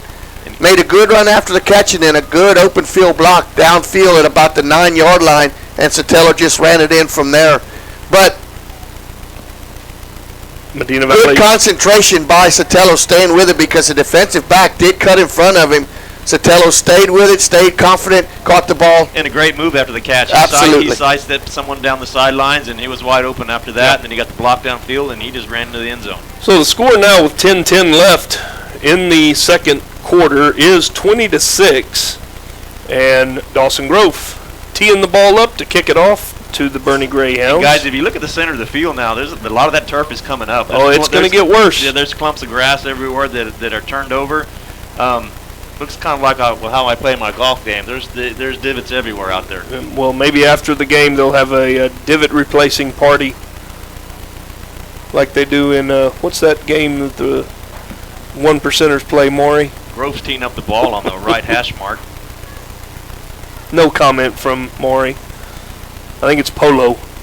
Here we go, and there's a pooch up the right side, and there's no fair catch to number 17 as he grabs it and gets what he can to about the 35-yard line. The kick was about to the 25-yard line. It was about a 10-yard return, Jeff. Ben Welch on the return, and I couldn't really see on the far side over there who was in on that tackle. Tanner Bippert was one of the Panthers involved in that tackle. All right, so let's 35-yard line now. Boerne comes out down 20-6 now in the second quarter. They're coming out in a trips formation. No tight end in the game. Those are all, we used to call them fresh air boys. And they're going to run the ball. Nope, yep, quarterback keeps it. He pulls it. Number 44 has got him. Nope, he runs around the edge for 11 yards and a first down. Forced out of bounds by Dante Henry, number 42. Isaac Santos kind of went up the field instead of down the line, and the quarterback got the edge on him. So number 15, Cole Boyd, back at quarterback. Still trips open set here, and he hands it off coming around the right side now, and now nice pursuit by number 63. Caught her from behind. Zach Hecker playing that weak side defensive end over there. Poole with minimum gain, 1 yard on the carry. Yeah, Hecker did a great job coming from behind him and grabbing him and bringing him down. As the Greyhounds look to the sideline and get their call, they go twins to the top, twins to the bottom, double-doubles with a single running back in the gun. Roll to the right, little dump pass to number 11 for about 5-6 yards. And he is tackled over here by, looks like number 44 and 34. Isaac Santos. And Taylor Weir. So brings up 3rd and 2. 3rd and a long 2 for Boerne. They have entered the Panther side of the field. Trips to the top side now for Boerne as they come back and change the play or get the play call.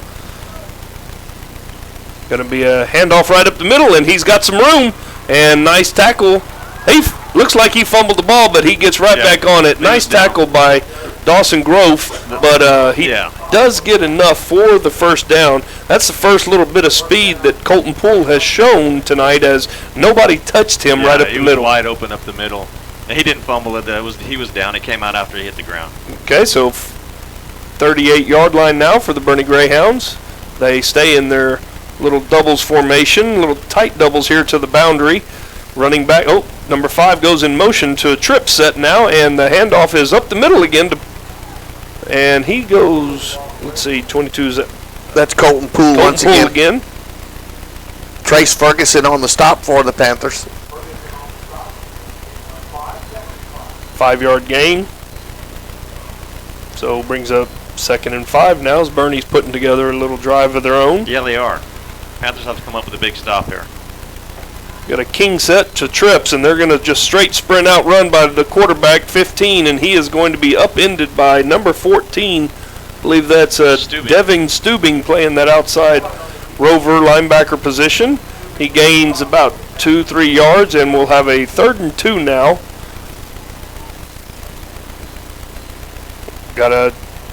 Looks like we got a tray set. Nope, we got doubles, and they moved. That should be a penalty there, too. There you go. They got it. It took enough yelling at the umpire to throw the flag. The line judge over here on the home side threw a flag finally as both of the wide receivers jumped out here as they were changing their play again at the line of scrimmage, and they thought they were going. So moves the ball back 5 yards, brings up a 3rd and 7. Stay in the same formation, doubles. With a back set off to the left, straight drop back, 3-step drop, throws the ball, and it's It was almost intercepted. I think it was intercepted. batted down there at the line of scrimmage. Is that Weir? That's 63. Looks like he got a 34. hand on it. 34's went in And it went into right into 34's hands, and he dropped it. But now we have a 4th and 7, Maury. Yeah, that was Taylor Weir, Jeff. It went in and out of his hands. He had an opportunity for an interception there, but he was not expecting that throw. And it was right at him, too. So 4th and 7, trips set for Bernie, and thought I heard a whistle, but nope. Oh, they are going to get a hold. They got Tugged on the back. From Jersey. They went after Henry over on the He got beat. left side, single coverage again over there, and he let the guy get by him, and you could see some Jersey tug there, and Maury, that's holding every time. Yeah, down the sideline, he got burned. He got past him, and You should not he get grabbed burned on he grabbed his a. jersey to keep up. Was actually a smart move once you realize that that's happened. Well, you should never get burned when you're on an island like that, you know. But that's going to give Bernie Greyhound new life. It's going to be 1st and 10 for Bernie. Little up and stutter stepping. Ooh, wow, I just saw lightning. Yeah, that's that storm that just passed. I noticed that earlier, Maury. Way off in the distance, that storm that was here that gave us all that water. It's still rumbling way off in the distance. So, pass interference. They didn't even call holding. That should have been defensive holding, so they blew that call. They give him a pass interference, which is actually what are a you doing? 15-yard penalty. They're unsure. They don't know what they called. They're unsure where to mark the ball. That should have been a defensive holding penalty, which would have been a 10-yard penalty and an automatic 1st down. But they called pass interference, and they're still giving them Only 10 yards. Yeah. And So that was 4th down, wasn't it? Yes. Little out and up, and Henry got fooled a little bit and grabbed the back of the jersey, and he definitely. I think they're spotting the ball on about the 24-yard line. That's why I say you never tell where they spotted because you never know. So 24, 23-yard line of Medina Valley. 1st and 10 for the Greyhounds as they go into a trips open set. Trips to the bottom. Back to pass, and it's high. Intended for number 5, Douglas Hodo. Snyder on the coverage.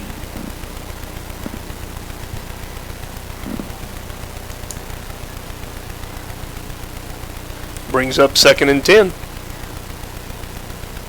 Just right outside the red zone. Greyhounds at the 23.5-yard line. Boy, Dwayne, you can see it is. That storm is. It's right is behind moving. the play, yeah. So snap back to the quarterback, and he fakes it, and he on the zone read, he keeps it himself, and he goes. I saw a flag. He goes about 9 yards, and there is a flag down, and it's from the guy in the middle. So 9 times out of 10, that's going to be, or 10 times out of 10, that's going to be holding, and that is the call. So and that would have been probably a 1st down too. Yeah, they're marking it a little short of the 1st down, but it'll be 2nd and 20 nonetheless. He got to the edge, but on the way back, you could see number 88, Still Perry. He had to fix his shoulder pad a little bit because they pulled his jersey and held him and almost ripped the shoulder pad right off of him. So that was a holding penalty right there. No wonder he got to the edge. So, looking at the radar right now, it kind of looks like that storm may be just kind of settling right over the lake right now. That wouldn't be a bad thing. Perfect spot for it.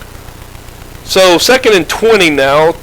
Trips open. Trips to the bottom side. King set. Quarterback rolls out. He throws a bullet down there to about the 18-yard line. Completed pass, yeah. Completed pass, and that's going to be a gain of about 12, 13 yards. Or more, actually. Riggs on the. It's going to be a gain of about 16 yards, so 15. We'll give him 15 on that one. So it's going to be 3rd and a long 5. Trips now going open with a queen set. Queen set meaning the back is set weak, away from the trips. Trips to the top, and going single receiver again, and it's right through his hands. Number 11, isolated again over there, like they like to do with Paul Amick being isolated, and Tanner Bippert on the coverage over there again. Amick wanted to run before he caught that ball. Yeah, that's a ball that should have been caught. We got a break there. Wet hands, wet ball. Those are going to happen right now. It's happened on both sides. Boerne gets there. We got fourth and about 5, long 5, call it 6. Trips to the top side with a king set. It's going to be a sprint out probably that direction. And Boerne Greyhounds are going to take a timeout, and we're going to take a timeout with them with 7:13 left on a fourth down play.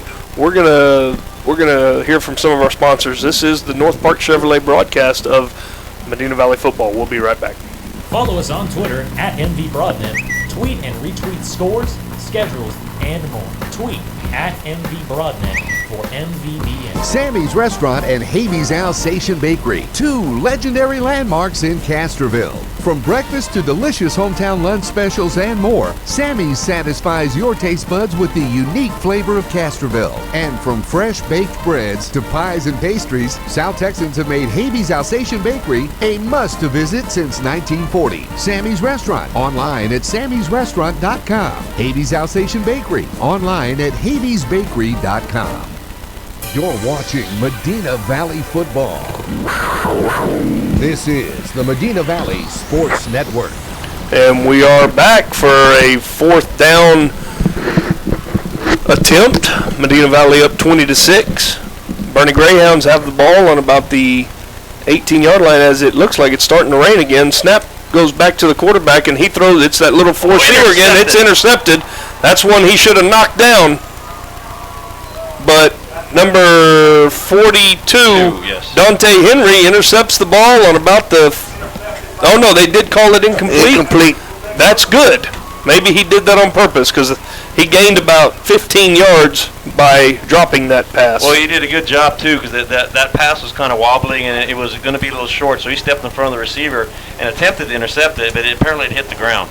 The side judge came in late and said, no, he missed it, he intercepted, which the Panthers, if that's the case, the Panthers will gain about 15 yards here. So they did call interception, Maury? No, they're marking it right over here on the 19-yard line. They're marking it at the line of scrimmage back to the 19. Okay, good. So Medina Valley will take over 1st and 10. Good defensive stand there. Absolutely. Maury, that was the same. They ran the all four verticals that time. They ran it out of the trip set, and they were kind of bunched up. They're still discussing what happened there. You know, Boerne made a couple of mistakes there, and the Panthers took advantage of it. Good defensive stand. Now they're moving them back, and they are saying it was an interception. The rain is coming down again, guys. Rain has intensified once again here at Panther Stadium. A lot of umbrellas popping up again. Looks like it's just light rain, though. I hope that storm that we keep seeing flashing out here to the east is not backing up. No, it's not. It's still moving. I hope not. It's still moving. Now, we just got to look So on the radar. Medina Valley does have the ball on about the 4-yard line, it looks like. So Henry gets credit for the interception. Absolutely. Medina Valley comes out in a pro set, it looks like. We can't see because of the rain on the window, and it looks like Henry right up the middle for about Gibson. Yeah. Sorry, for about 13 yards. Yeah, he just started running people over and gained a quick Craycraft once again on the stop for the Greyhounds. Can you see better up there, Maury? Nope. Nope, sure can't. Might have to crack a window. Not literally. They don't open.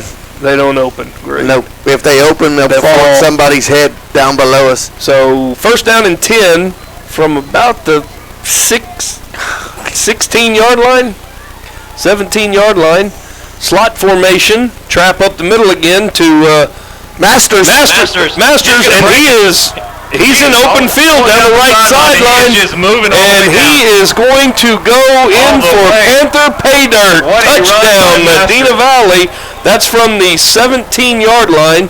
83 yards. 83-yard run for... Hey, once he turned that corner, you were not going to stop him. They had the angle on him. Exactly. Big time, and he just said, you know what?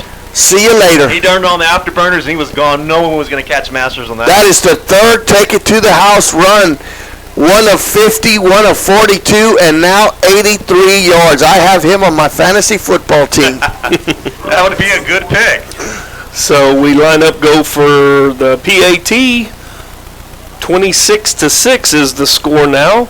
And snaps a little low. Grove gets it off. It's up, and It is good. It's good. So I want to tell you something. Charlie Marsh did a great job there of handling that wet football. Dawson showed great composure, sitting back and waiting. yeah, It had stuttered, but he waited. But he had enough leg to get it through. That So snap was about a foot short of the tee, and Marsh picked it up off the ground, set it on there, and they got it through the uprights. So we're not going to break right now. Talk a little bit about snapping. And I'm sure Coach Sosa has these kids well prepared. But normally, what you do when you know that you're going to have a wet game is you practice a wet ball situation with all your deep snappers. And one thing that deep snappers will do with a wet ball is you're not going to get a true spiral every time. Their job is to get that ball back there. So it may come out like the old watermelon kick looking kind of deal, but it's going to come back there one way or another, and that's what happened on that one there. Wasn't a pretty snap, wasn't a great snap to handle by Marsh, but he did his job, got it on the tee, or got it set up, and Grove punched it through. It may look like a watermelon that Gallagher had got a hold of first, right? With the sledgehammer. So with 6:29 left in the second quarter, Medina Valley has taken a 27-6 lead. Dawson Grove on the right hash mark tees it up again. We still have light rain coming down. And this will be another Valley Mart and Royce Grove Exxon kickoff. Thank you for the Valley Marts for sponsoring all of the kickoffs in the season for Medina Valley. And that is a great pooch kick, and it's going to hit a little short, and they field it on about the 30-yard line. Great coverage downfield by number 4 for the Panthers. Tell you what, Moore, you can't kick that pooch kick any better. That was perfect, right in between the first line and the second line. What was nice about it, it had a lot of height to it, so it gave opportunities for our guys to get down there and make the tackle right away. He didn't have any opportunity to run. So Boerne Greyhounds will take over on, 35 they're giving them now. 35-yard line, 1st and 10. Ooh, I didn't see 34. That. Yeah, it was not past the 31. I thought it was about the 30, 31. 31 at best. 34-yard line, got trips open, handoff up the middle to that's Poole once again. Yeah. Hecker on the stop for the Panthers. Gain of about 3 yards. Boerne's consistently running their offense out of the shotgun set. Well, that's traditionally Dwayne in a spread offense. That's what they're going to do. And Dane Johnson several years ago brought this spread offense to the Boerne Greyhounds. Inside and handoff. That's what they're going to run, and that's the inside zone again. Poole once again. You guys who watch college football, Dane Johnson was the coach here at Boerne High a couple of years ago. He was a Mike Leach product. And he brought this Mike Leach offense to Boerne, and they've continued to run it. And you know about the Mike Leach offense with a 1st and 10 now as Boerne sets up trips open. Modulin was on the stop there for the Panthers. But in that offense, they do not, they have about 4 or 5 different plays, and we're going to have a flag as the quarterback keeps the ball around the right side for a gain of about 2 yards until he's run out of bounds. Grove ran him out of bounds, but it looked like they had a big hold on number 16, Jared Marty. And that would be the... And that is going to be the call. Jared Marty giving pursuit, but it's hard to run when somebody has your collar. Absolutely. So that negates a first down, doesn't it? Well, that was a first down play, so it's going to be 2nd and 20 now. Well, because that was beyond the line. Well, I said. I know. Wait till they mark it. Wait till they mark it, because you never know. And they did mark it correctly, so it will be 2nd down and 20. Now, the last time they were in this situation, they did go trips open, and they came down here and threw a little 15-yard little stop route to number 11. Let's see if they do it again. No, they're going to sprint out to the trip side this time, and that ball is thrown behind the intended receiver, number 4, Julio Riggs, and incomplete. It was almost picked off there. Modulin had an opportunity to intercept that ball. It was just a little short of him, though. The last couple of passes that Boyd has thrown, looks like he's fighting that wet ball. Yep. Well, this is exactly what the doctor ordered when you play a spread offense. Muddy field. But to give him credit, they rolled him out, and he had to throw against his body. So, bad snap at his feet. Big sky screen over here. And there's another looks like a hold on number 16, but he bounces up, and so the Big Sky screen goes to the outside receiver. Outside receiver comes across and gets up the field for about 5 or 6 yards. Chris Lopez on the stop there for the Panthers. It's going to bring up about 3rd down and 16 now for the Boerne Greyhounds.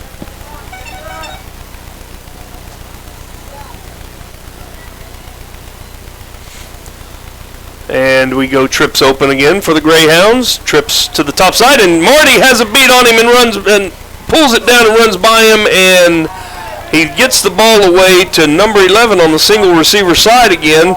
Looks like Maury, and it's incomplete, but it looks like we've started cheating the safety over to help out these corners on that single receiver side. Yeah, that play was intended for Amick, and Jared Marty was right there.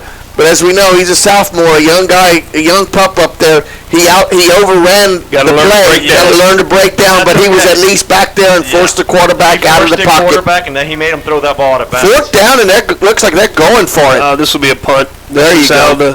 This is how spread offenses operate.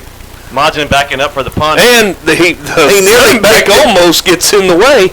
It's going to be out of bounds at about the 30-yard line on the punt. He nearly kicked Poole right in there.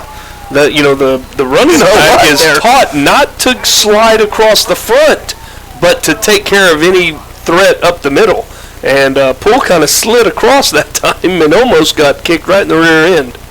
So it's going to be 1st and 10 now for the Medina Valley Panthers with a 27-6 lead with 4:44. Fours are wild. The ideal situation is the Panthers run about 4 minutes and 40 seconds off the clock and score, and then also get the ball to start the second half. I see a lot of running game right now. Panthers come out in a twin set,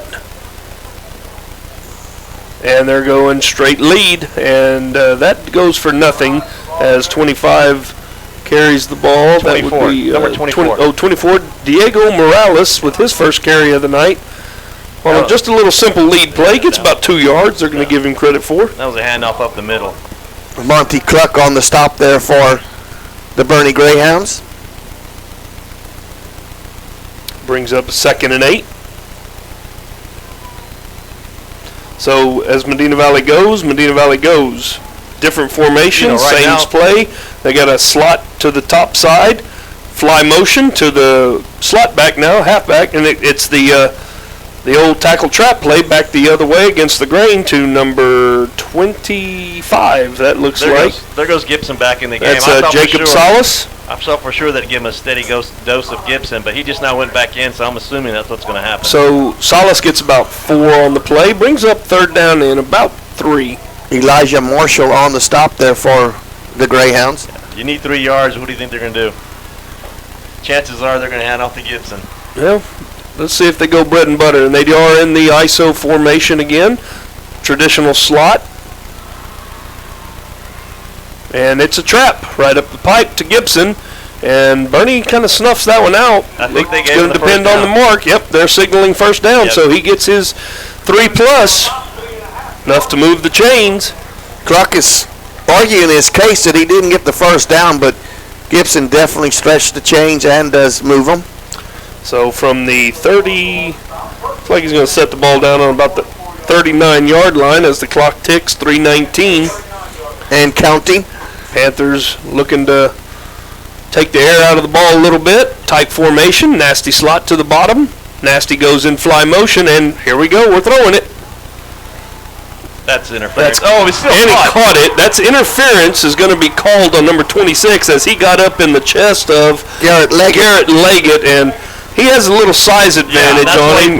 Garrett Leggett's going about 6'4", 6'5", and I guarantee you number 26 is about 5'9", and he got right up in the chest, but Leggett still caught the ball and goes down to about the where they're marking it. Well, Leggett had to stop. 26. Leggett had to stop and come back to the ball a little bit, and it was underthrown. Yeah, the cornerback was all over Leggett. Yeah, Garrett Parkin actually almost ran through Garrett Leggett to get there. He was just so much taller, he just reached above the defender and caught the ball. 26-yard line, 1st and 10 for the Panthers. Here they are in a 2-back set, twins to the top. Sprint out as the quarterback's going to go ahead and throw to the curl route. And that's going to be complete for about a 12-yard gain. Another Panther first down. Can't see the number. Number two. That's McCauley, I believe. Ryan McCauley on a 12-yard reception there from the quarterback Child. So Panthers are 1st and 10 now from approximately the 15-yard line as they line up back into their too tight, nasty slot set. Two-back set, offset, and it's going to be the sweep. Sweep left, and that's going to be close to another first down as Pardo runs the ball down to about the 3-yard line. More, we talked last week with Jared in the broadcast about the sweep. It was not working last week against that really fast and really big Lavego lineup, and we said those slot backs and those halfbacks have got to be able to run the sweep better, and right now they are doing their job. And the Craycraft on the stop there for the Greyhounds, but 1st and goal now from the 4. Tight set, nasty up top, offset running backs. Going to be a sweep again, same play, different result, as they will lose a yard, and the running back is number 23. Pardo. Cluck on the stop there for the Greyhounds. So they came right back and they ran the same play out of the same formation, which you don't see very, very, very often.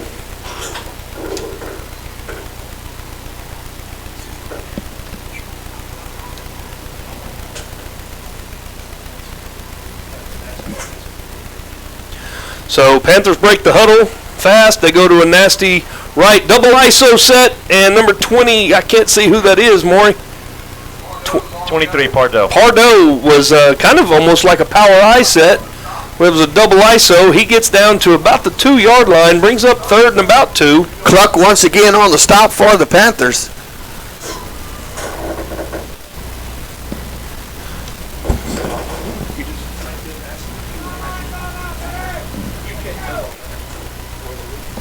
Looks like the Panthers are going to let the clock run down all the way and then call a timeout, which is a good idea because there's 45 seconds left to go and ticking before halftime. 27-6 is your lead, and that's exactly what the Panthers are going to do here. We're going to take a commercial break whenever they call timeout, and there it is, timeout. We're going to take a quick commercial break.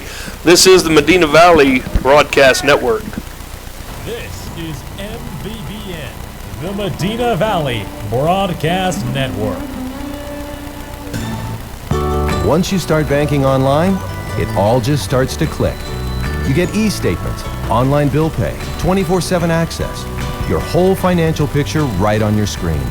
Plus, with our bank, you get the local support you need to make it all work. Get clicking with online banking today. Come home to Castroville State Bank. Member FDIC. Visit us online at castrovillestatebank.com. You're watching Medina Valley Football. This is the Medina Valley Sports Network. Welcome back to Panther Football, sponsored by North Park Chevrolet. Big part in the game here, Dwayne, right before halftime. 27-6 is your lead. Panthers up by 21, facing a 3rd and goal from the 3-yard line. Just 34 seconds left to go here before halftime, and the big man is back behind Alec Child, and that's James Gibson. We'll see if we can get another score here for the half. Gibson gets it. No, it's going to be a sweep a draw play, sweep play, and it looks like he is going to go for the pylon, and he's going to be in. That's Pardo around just inside the pylon, more, and he scored. That was Great a run. job. There was it was like an inside or outside handoff that he faked us out. You know, we almost could tell what was going, especially with the rain coming down, and all of a sudden you see Pardo come out of the bunch in the middle there, and he just inside the pylon for a score for the Panthers. A lot of misdirection there, and Pardo just outran the defender to the pylon, gets it across. So now Grove with the point after to extend this lead. Perry doing the snapping, Marsh doing the holding. Good snap back, the ball's down, the kick is, it's good. Just barely made the crossbar, Maury. So Dawson Grove extends the lead. 34-6 now is your score. The Panthers with a 4-touchdown lead and silence from the other side of the Boerne Greyhounds. It is very Dwayne, quiet. they cannot believe what they are watching tonight. We still have 29 seconds left in the half. So we almost got our wish. We ran off 4 minutes and 10 seconds out of that 4:49. We only left 29 seconds on the clock for the Greyhounds here to work right before half, and the Panthers will get the ball to start the second half. So look for Dawson Grove here to tee this ball up, and this kickoff is sponsored by Valley Marts Incorporated.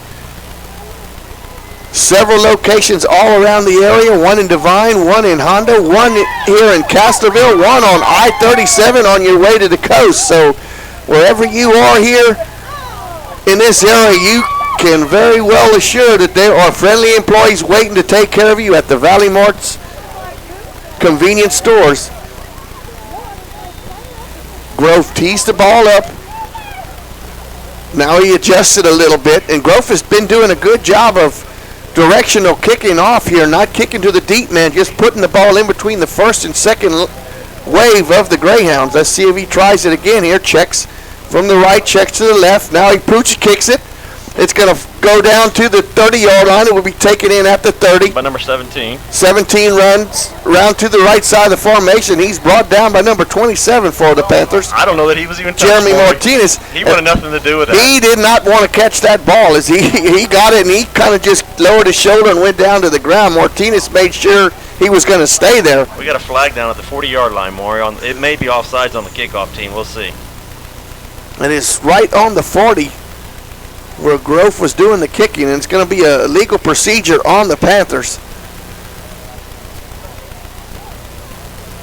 And I would think the Greyhounds would take it right where it's at, because they're going to start with the ball on the 37-yard line, but they only have 24 seconds left to go here before halftime. Boyd back out there at quarterback. I think they're gonna talk about this penalty here, Maury, because I think he was moving behind them on the kickoff. Well, now they're going to march 5 yards from the spot, so it's going to go all the way back out to the 42 now instead of the 37. Okay. So they're going to mark the procedure call after the play. Turn me back on now. Is that the old penalty now where you can't take a running start? That's probably what that is. That's a new penalty where you cannot take a running start. So I think they give you that 5-yard cushion, but you can't go back from 5 yards. Is I think right. the way I understand the rule. I'm not sure what it was. So that's probably what that penalty was. So we're going to go trips to the top side, and Bernie's going to hand it off up the middle to 29. Trace Ferguson just grabbed him and threw him Brandon Seifert is going to be stopped for about a 2-yard gain as Trace Ferguson wraps him up with time running out. That'll be the last play of the first half, and we're going to take a break, and we're going to come back and do our Medina Electric halftime show. We don't have any stats, but we have a lot of information on good plays in the first half. This is the Medina Valley Broadcast Network, sponsored by North Park Chevrolet. This is MVBN, the Medina Valley Broadcast Network. Every team knows that the two-point play can be a winning move. That's why State Farm agent Hazel Russell and her team are here to help you go for two by combining your home and auto insurance. It's a great call that saves you time and money. So go for the win and score savings by combining your home and auto. It's just another way we're here to help life go right. Call State Farm agent Hazel Russell at 830-931-3441 today. Or stop by her office at 1103 Highway 90 West in Castroville. Weather in South Texas is unpredictable. That's why our neighbors in Medina Valley trust Four Winds Air Conditioning and Heating for residential and commercial service. Four Winds provides maintenance, repairs, equipment upgrades, and heat load calculations for new construction design and installation. Four Winds offers financing on anything over $300. Family owned and operated since 2006. Four Winds Heating and Air Conditioning. Call 210-892-2925 or on the web at number 4windsacandheat.com. You're watching Medina Valley Sports. This is the Medina Valley Broadcast Network. Welcome back to the North Park Chevrolet broadcast of Medina Valley football. We are we have weathered almost a 2-hour lightning delay, and we are at halftime, and we were just informed that there will be a shortened halftime. We will have actually, we're inside of 5 minutes now for the halftime. The teams did not leave the field. They're just huddled up and talking with their coaching staffs. And we do want to recognize Medina Electric for sponsoring our halftime show.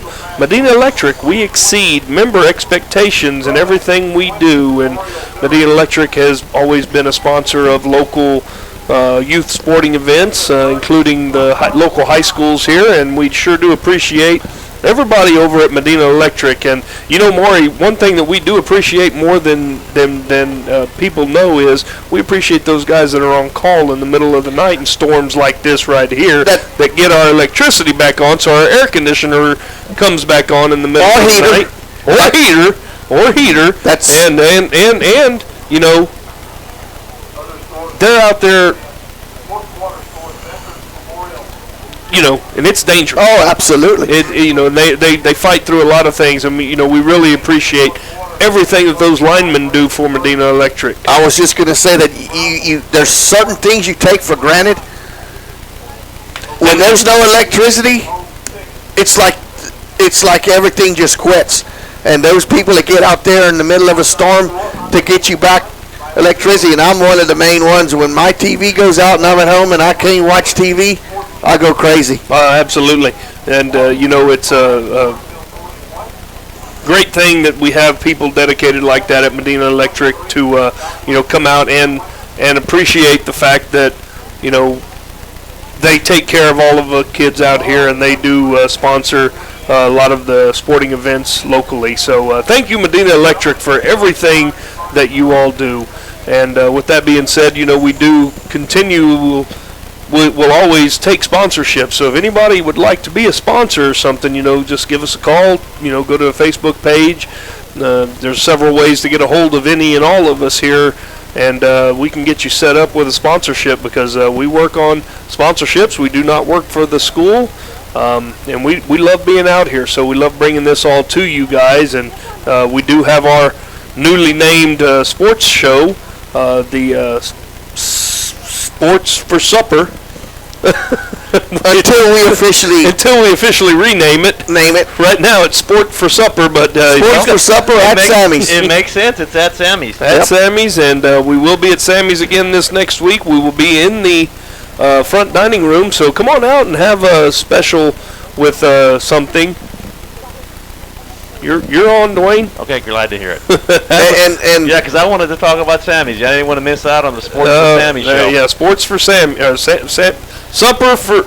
Oh heck, I can't do it. That's Maury. Sports for Supper at Sammy's. Supper at Sammy's. and just to get back to this abbreviated halftime, both bands left during the lightning break, because as people don't realize, when those instruments and stuff get wet, that's a lot of money. Well, not to mention the uniforms that they wear. So that is what, and because we had nearly a 2-hour lightning delay, 6-minute halftime is all they're allowing for both teams. And let's get back right quick to how we got to this point. Actually, go right ahead, Maury. Tell us about the long runs and everything that we've done well. The scoring opened up with a 50-yard run by Logan Masters, and the Panthers jumped ahead of the Greyhounds 7-0. Greyhounds answered back with a 32-yard pass to Amick. The point after failed 7-6. The next scoring play came from 42 yards out. The same play, a little inside draw to Logan Masters, and he took it to the house for 22 yards. The point after attempt was good. That made the score 14-6. And then just 2 series later, Logan Masters took it to the house for 87 yards. You know, more 83 yards, actually. And these field conditions, he still looked fast out there. Oh, absolutely.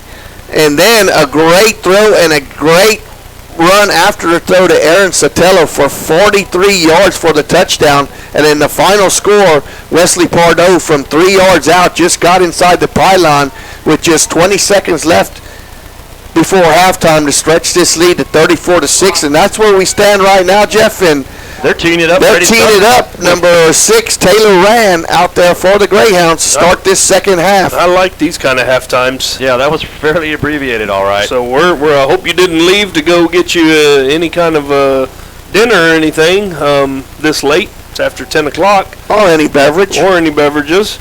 But we're ready to kick off and teeing it up on the 40-yard line. The Panthers did lose the toss, so they will take the ball for the second half as Modgeling, Bippert, and McCauley, it looks like, are back deep. And here's the kick, and we're starting the third quarter, and it's a little pooch kick over here to number 50, who fair catches it. Great play there by number 50. I was a little worried. There's another flag down, Jeff, and it looks like it may be the same penalty as what we saw the Panthers do on that last time. Ernie Rangel on the fair catch over here at about the 35-yard line, and pretty good hands for a player that's wearing number 50. And coach, I don't even know, what's the Boerne coach's name? Chi Hendricks is arguing with the white hat over there. Again, a flag down on the 40-yard line. There looks like the interpretation of the rule is a little bit different. But I guarantee if it's a procedure call, that's what it is. They cannot take a running start. That's what it is. And like you said, that's a new rule this year, and I think that applies to the college ranks also. Absolutely. And when you mean a running start, you don't mean the kicker can't get a running start to kick it. You mean the men that are lined up. Well, I think there's a 5-yard space that they can start. 5 yards. Like if you kick off from the 40, they can start from the 35 and go. Yep. But I think what's happening is they're getting past the 5 and they're kind of swinging out or something and maybe getting a little bit of depth. I'm not sure. I haven't read up on that rule. I may be completely off base, but now they're white hats over here. The ball's marked at the 41-yard line, and let's see which way they take it. And that is exactly where he fair caught the ball. So let's see what it should be a 5-yard penalty. It should be a 5-yard penalty. Even the umpires or the referees are discussing what needs to happen here. I don't think they're clear on what the rule is. Well, and a couple of the Boerne players are discussing it with the back judge. Yeah. What are we doing? Because it's new to everybody, and they're not marking. They haven't marked off the penalty yet. No, and they're not. They're not going to. Wow. So Coach Chi Hendricks over there for the Boerne Greyhounds must have won the argument. Don't see that very often. No, you don't. So 1st and 10 for the Panthers as they start in a spread formation, trips to the top with a single receiver down to the bottom. They're going to run it right up the pipe with Gibson. Single back, and he's going to fight his way for about 6 hard-earned yards. 5. We'll give him 5 on the carry. He earned every bit of it, too. It was a good hard run. Spread them out to run it, pack it in to run it. So the Panthers are running the ball. Keaton Patrick on the stop there for the Greyhounds. They're going to bring second down and a long 5. Now they're going right back to the trips spread set here. The only backfield. 3 receivers up top, single receiver to the bottom, and a king set again. And they're going to throw that little slot screen, and Boerne reads it good. He forces him back inside, and that is complete. And that's number 13, Caden Hernandez, who gets about 3-4 yards, and looks like we're going to have 3rd down and about 3 now. Good run after the catch. We were shaking our head the same thing. He made a good move to make the first guy miss. And the offensive line did a really good job picking up a blitz. It looks like they were having a linebacker blitz, and they picked it up and gave the quarterback an opportunity to get the ball out there. So Panthers stick with their spread formation. They're going to come trips to the bottom side now. Single receiver to the top. Trips open set with a king set again. Gibson over here strong. And that's going to be the same play the other way, and that one's sniffed out. Ouch. That's going to be an incomplete pass. They inside that strong safety was up in a press position on our second receiver, and that didn't fool anybody. So it's going to be a 4th down attempt now. And well, the ball was incomplete, and that was actually a good thing because it would have been a loss of another 5 yards. That was Curtis Mahalik on the hit. And I think number 25 is going to go back to the quarterback and say, you cannot put me in that situation. That's exactly what happened. Wow. He got hammered. Yes, but that's a called play. I mean, so he's going to throw it to that guy no matter what. That's just a great read by the defender. Your guy that just ran it to the other side. Your protection that was supposed to protect him from that whiffed on Mahalik, Absolutely. and that's why he just got tattooed. Absolutely. So we do have a discussion now down on the field again. Not sure what this could be about. 25. Ball was incomplete. It was very obviously incomplete. Yeah. That attempt was to Jacob Salas there. He got up kind of gingerly too, but it looks like he's okay. Now what are we doing here? Looks like the line judge is marking something off. I don't see a flag. Oh, that's what it was. 4th and 3. That's what they're doing. The box, whoever's got the 4th down marker over there moved. He moved it back to where he thought the incompletion was. So brings up 4th and 3, and the Panthers are going to scurry to the line, get back into their tight formation, nasty slot to the top, and it's going to be a keeper. That's going to be a busted play, and that's going to be a loss of about 15 yards or so. Well, no, they're going to give him loss forward of 10. progress to the 39, so loss of about 8 yards there. It was a fake inside handoff. Everyone thought that Gibson was going to get the ball. I think Gibson should have gotten the ball. Yeah, I would think with 3 yards. That was a busted play. We saw that a couple of times last week. The quarterback turned out the wrong way, it looked like, and so nonetheless, that is going to turn the ball over and give Boerne excellent field position on the Panthers' 39-yard line, 1st and 10. You know, you can't really second guess that play with these wet conditions and everything, with the way the snaps have been on the extra point attempts. Probably a good idea to go for it there with a lead like you got. So 1st and 10, and Boerne's going to throw the ball, and there is going to be a flag down and completed to number 5. That was their ineligible man downfield, I think, is what you're going to have on the call. Bread and butter again, Douglas Hodo. Maury, I talked about this as the old Texas Tech Mike Leach offense, and the bread and butter is the 4 verticals, and that was the 4 verticals again. Every receiver just runs to the open area, and that's the call. Ineligible receiver. So somebody was covered up. It's all right if you have the 4 verticals, but when you got 6 of them and 2 of them are wearing big numbers, that's not good. Absolutely.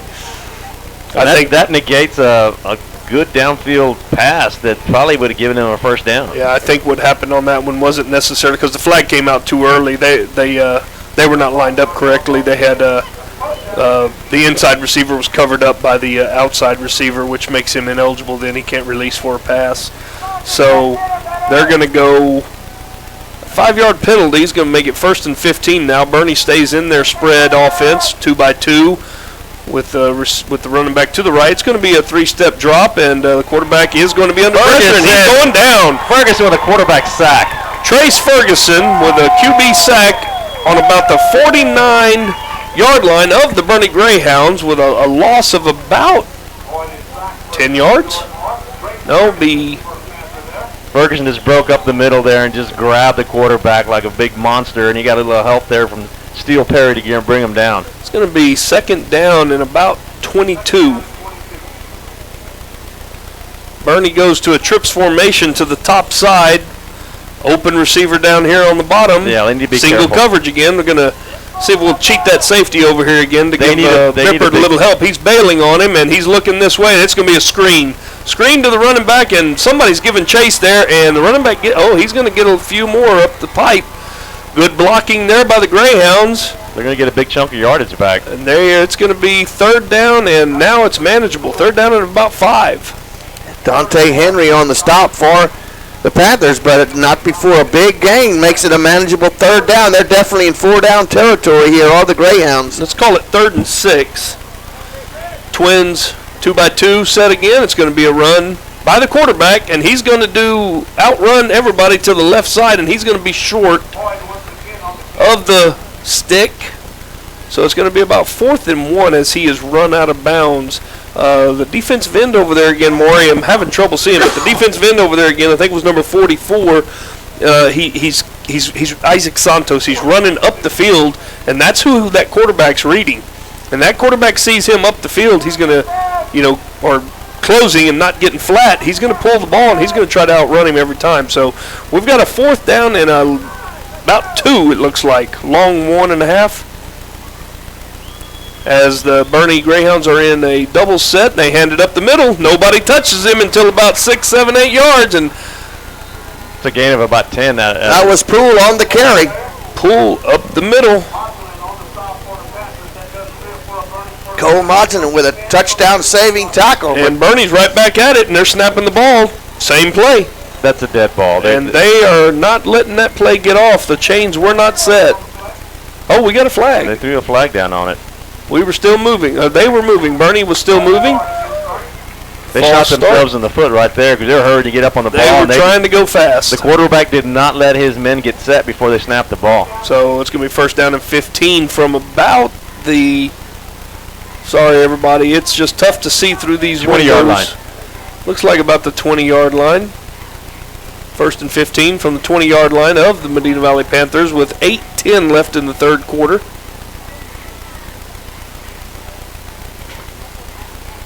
Bernie with the pause looks to the sideline to see if the coaches want to change the play.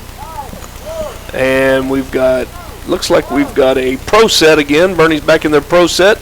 They're going to run the ball right up the middle for about 4 yards. Colton Poole once again on the carry. He'll get back most of the penalty yards. He'll get back 4. Now they say he'll get 3 back. Second and 12 now. Bernie back to their double set. Twin receivers on each side. Running back offset to the right, and it's going to be a pass. And he's going to throw the vertical, and it's going to be picked off. He went to the vertical routes one too many times. With an interception. Cole Modulin read his eyes, and he was sitting there waiting on that interior vertical from the number 2 receiver. Quarterback never saw Modulin in the safety position. He was watching his receiver break on that post pattern, watching him the whole time.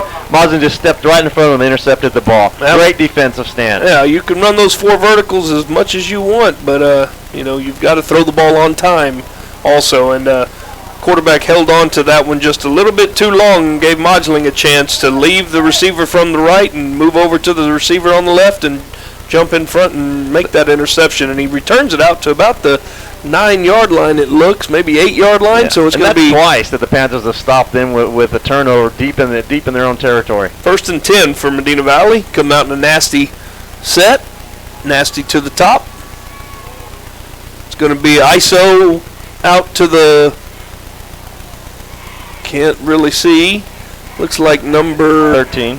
Number 13, Caden Hernandez on the carry. He gets about to the line of scrimmage. Cluck on the stop there for the Boerne Greyhounds. 1 yard they'll give him on the carry. Got about 6:50 left in the quarter.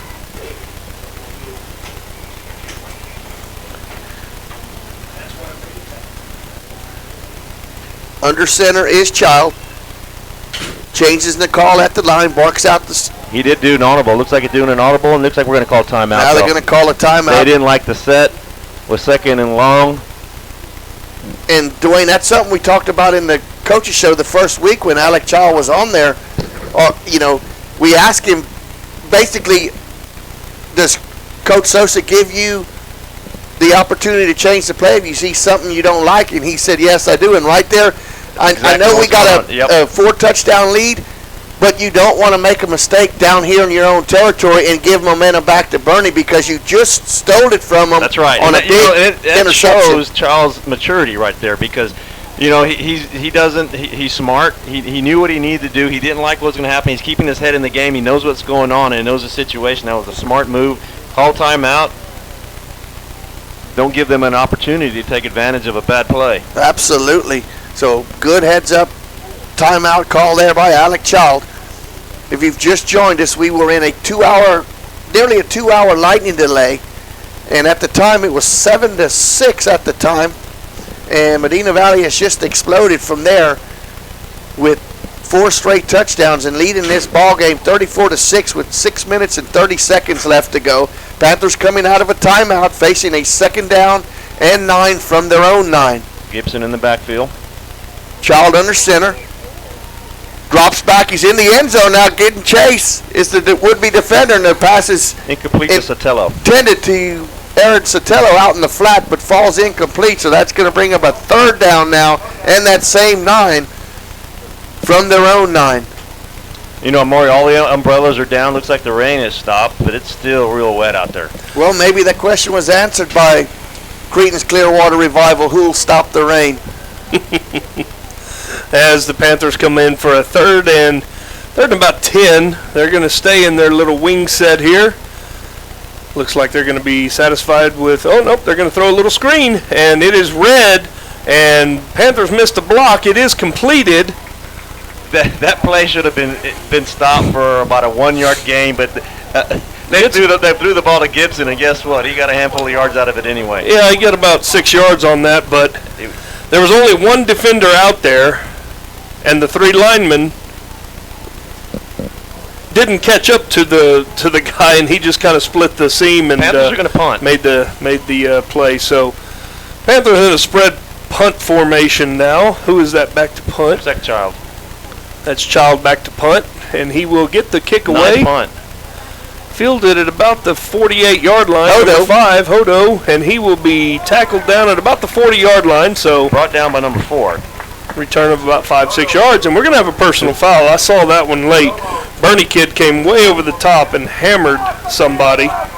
Romo with a great open field tackle. Great job by Brenton Romo in the open field. I think we're going to have a personal foul on the Bernie Greyhounds. Looked like it was a late hit. Little bit after the play, wasn't After it? the play, exactly, Maury. They're getting a little frustrated, looks like, on that side. It was well after the play, and one of our guys looked like he got blindsided. I'm assuming that's what the penalty is.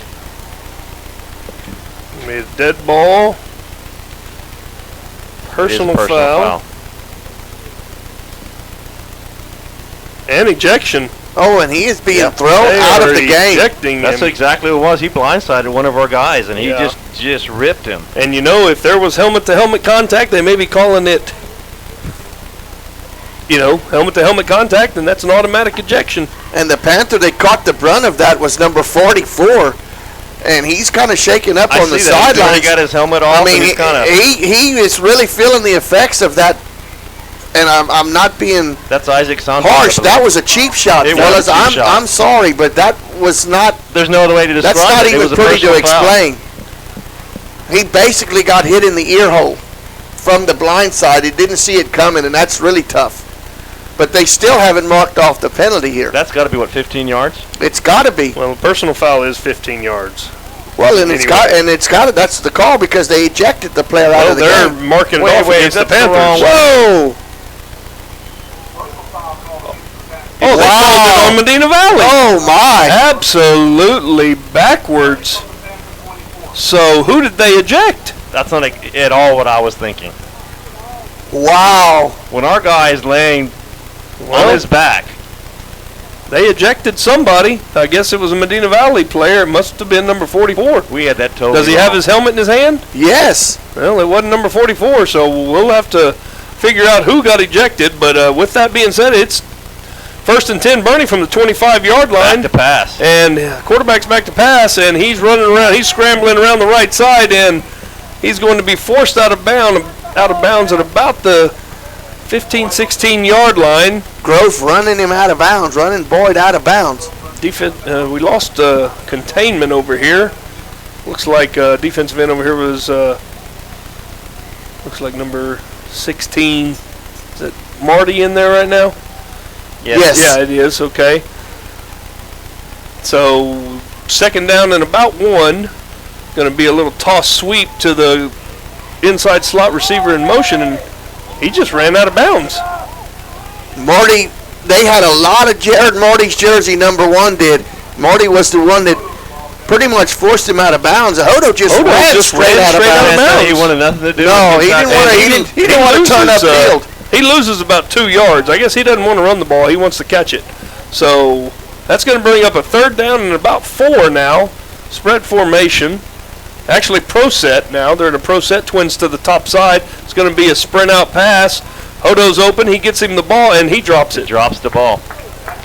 So it's going to... Oh, come on! They're going to call personal foul on Medina Valley.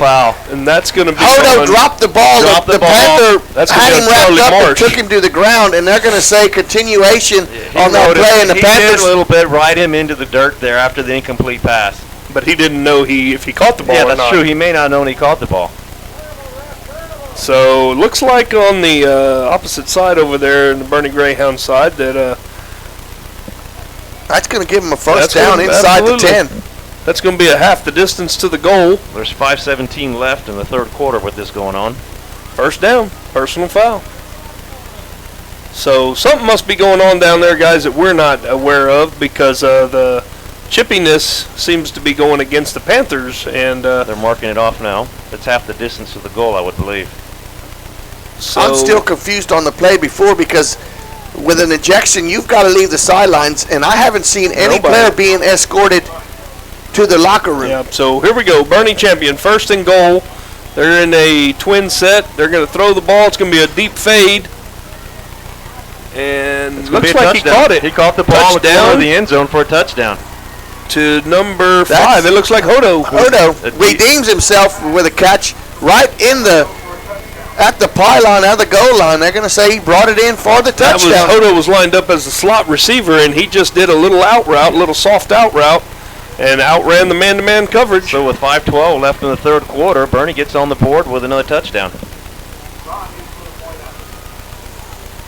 Point after coming. We're going to take a quick break after this. Kicks up. It is good. So 5:12 remaining in the third quarter. 34-13. Your Medina Valley Panthers have the lead. This is the North Park Chevrolet broadcast of Medina Valley football. MVBN. At North Park Chevrolet in Castro, we offer the most exceptional experience in sales and service. Shop our large new and pre-owned selection with complimentary maintenance on new vehicles, upfront posted pricing, 10-day trade-in appraisal guarantee, and a 48-hour return policy. Our factory-trained technicians will take care of you after the sale with easy menu pricing, courtesy vehicles, and a complimentary car wash with every service. Come see us at 1955 Highway 90 East or call 210-640-3184. Shop us online or schedule service at npchevy.com. Experience Chevrolet, the North Parkway.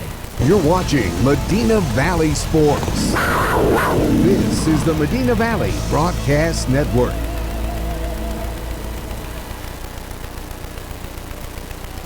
Welcome back to Panther Football, sponsored by North Park Chevrolet. New score in the ball game, 34-13, as the Greyhounds have scored. But Jeff, they were aided by two big personal foul calls against Medina Valley. Two huge personal foul calls. The first one was on the punt, and the second one was on was it third and five? And incomplete pass, which would have been a fourth down.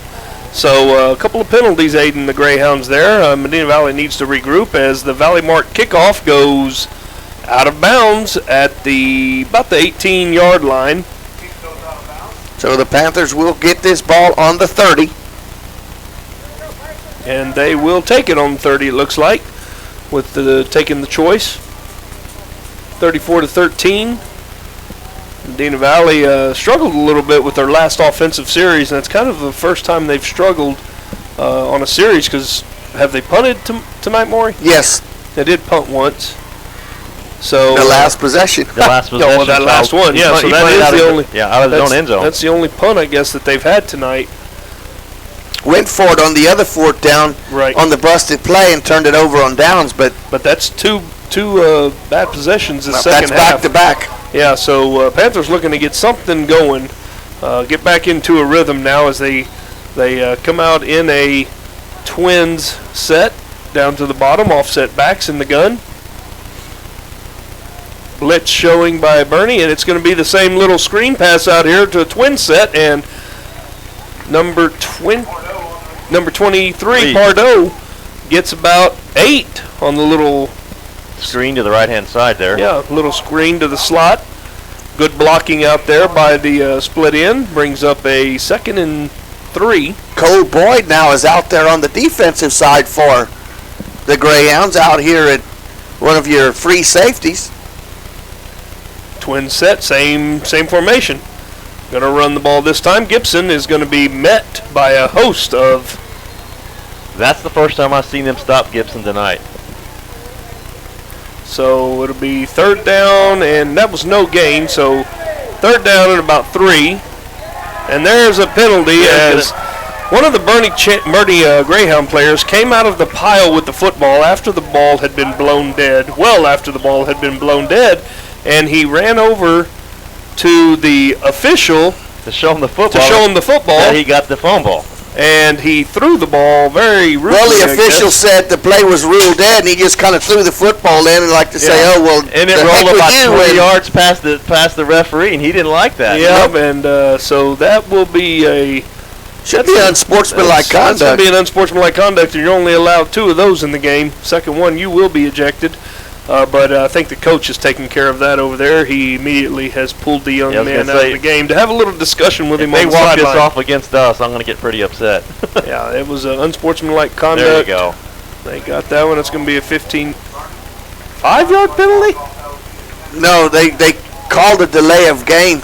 Oh, they called a delay of game. Yes. That's what it was because he threw the ball. Yep. Okay, so still didn't result in a first down, though. First down from the Panther 43-yard line. Pistol. Panthers come back in the same formation, twin set again, and they're going to pump this time, and the quarterback's going to be under pressure, and he throws it deep, and it's going to be caught. Incomplete. But they're going to call it I don't think he was in out of bounds. Macaulay comes down with the ball, but he comes out of bounds. Great catch, but I think he had both feet out of bounds. The quarterback threw the ball with somebody wrapped around his feet as he was falling. Charles let go that the ball. Was still a beautiful pass. Yes, and but that's kind of why the ball floated out of bounds. It was Macaulay on the coverage for the Greyhounds. So Macaulay with the catch and Macaulay on the coverage, huh? Yep. All right. So it's going to bring up 2nd down and 10 for the Panthers. Panthers are kind of going off script here. These last three offensive possessions went totally away from the running game. A lot of passing with a big lead. Looks like they're working on some things. They're back to that twin set again. Under center this time. And it's going to be a little sprint out. Another pass play. Little screen. Back over here to Gibson, and one guy again. Shoestring. One guy again. These linemen have got to get a hat on these guys and block them. All he did was get one hand on Gibson's foot, and it got him down. Otherwise, he had a lot of green out in front of him. Absolutely. Give credit to Royce Danielson, though. Made a great play. For the Greyhounds to bust in there and bust right through 2 tacklers and trip up Gibson before he gets rolling. That's going to be a gain of about 4 is going to bring up 3rd and a long 6. That could have been taken to the house there if he does not get tripped up. Alec Child in the gun again. Now we're going twins. We're going to show Boerne a little bit of their own here. Double twin set. They're bringing the linebacker blitz, and that's going to be overthrown. Intended for number 80. Aaron Sotelo. They did bring a little blitz. It was picked up good by James Gibson, though, outside. Yep. It was just a little bit high for Sotelo. It would have been a good gain for about 15 yards, though. Going to have another 4th down here for the Panthers now as... This is 3 possessions now in a row. That was a little bit better. They, with the benefit of a penalty, I guess. But Medina Valley has really lost focus on offense right now. So, twin set, and they snap it, and we're going for it because they were offsides. But they made. They blew the play dead because contact was made with the center. So they blew it dead. Contact was made with the center, so they did blow it dead. And Medina Valley did complete the pass. So now it's going to be 4th and a short 2 probably, and you're in manageable Greyhound territory.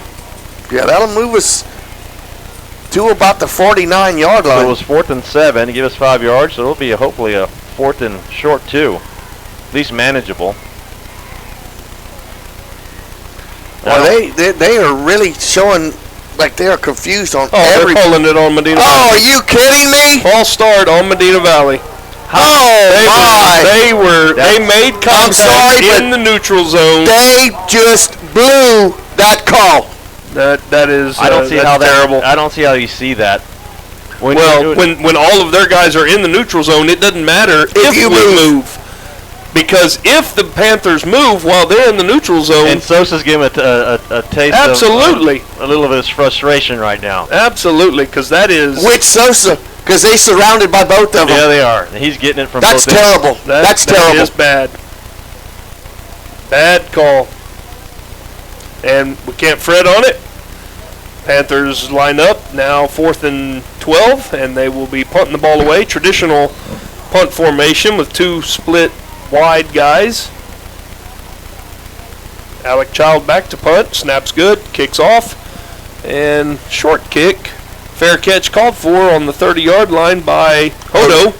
So it's going to be Boerne Greyhound football with 3:08 to go in the third quarter. As fast as that, you think the first half actually went kind of fast time-wise. This one isn't. This quarter. This quarter is really, right now, it favors the Greyhounds. They come out. And you need to be careful right here if you're the Panthers on defense, because this is a good opportunity for Boerne to get to score quickly, and I see some trickery maybe up their sleeve right now. This ball game is far from over, ladies and gentlemen, and the reason this quarter's taking so long is because the Panthers in these last 3 possessions have thrown the ball more than they have the entire ball game, which I don't understand. When you've got a 4-touchdown lead, why you just don't keep pounding. Well, I'll answer that for you. Grinding out the first downs. I'll answer that for you because you do have to work on other things. Absolutely, but you need to win. So 1st and 10 for the Boerne Greyhounds in a pro set. Tight end down here to the bottom of the formation with 1 running back and Boyd in the gun. Snap. Inside zone right up the middle is going to be met there rudely by number 28. That's Grant Snyder. So no gain on the play. Maybe a half a yard.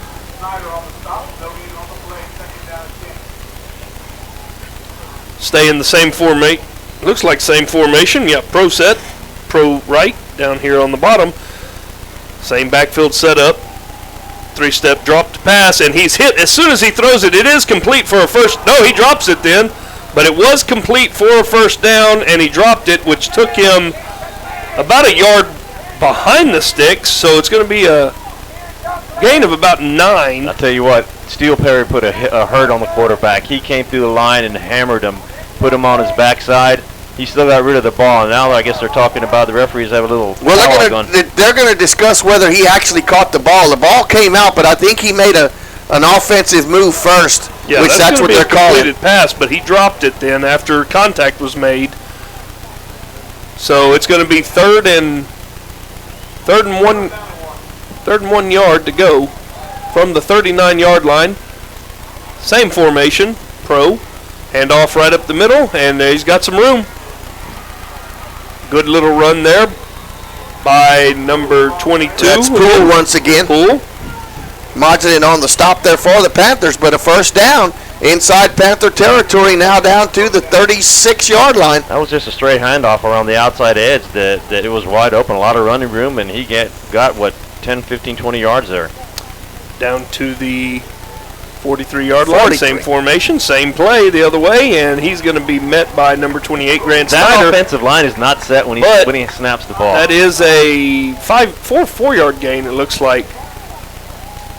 4-yard gain, so it's be 2nd and 6. They're really going up with a hurry up. That time, I don't think the offensive line was set when they snapped the ball. That went really fast. Looks like we are in a new formation now. We're back in our, looks like a tray set to the top. Traditional running set for these. Then quarterback drops the ball. He picks it up and he gets outside again, going to the right side. He throws it over the top of everybody. Intended receiver.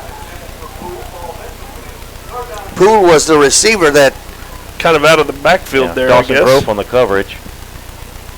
It was great coverage. You just overthrew everybody. That's what you call a little wheel route out of the backfield by the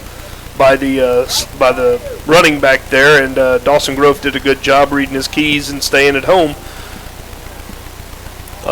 But once again, the quarterback was able to get outside the pocket. Those, defensive ends have got to do a little bit better job of making sure that they keep the guy contained and making him throw from the pocket as it's pass play. 7 blown dead. The receiver took off too early on the far side. Extracurriculars over here again as a couple of the Panthers are rolling around. But looks like we're going to have a dead ball penalty.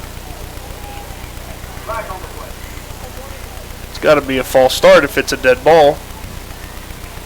And they do mark it off against Boerne Greyhounds for false start, so it's going to bring up 3rd and about 9 now. Or 10. 3rd and 10. So Boerne Greyhounds in a trips formation. Oh, looks like they're moving around now. Got number 11 down here again by himself. And they're going to be in a trips formation to the top side. Looks like a kind of a tight bunch. So look for a little screen out of this formation. Or a receiver, there it comes in motion, going back out. It's Hodo. And they're going to move again. Got to delay a game.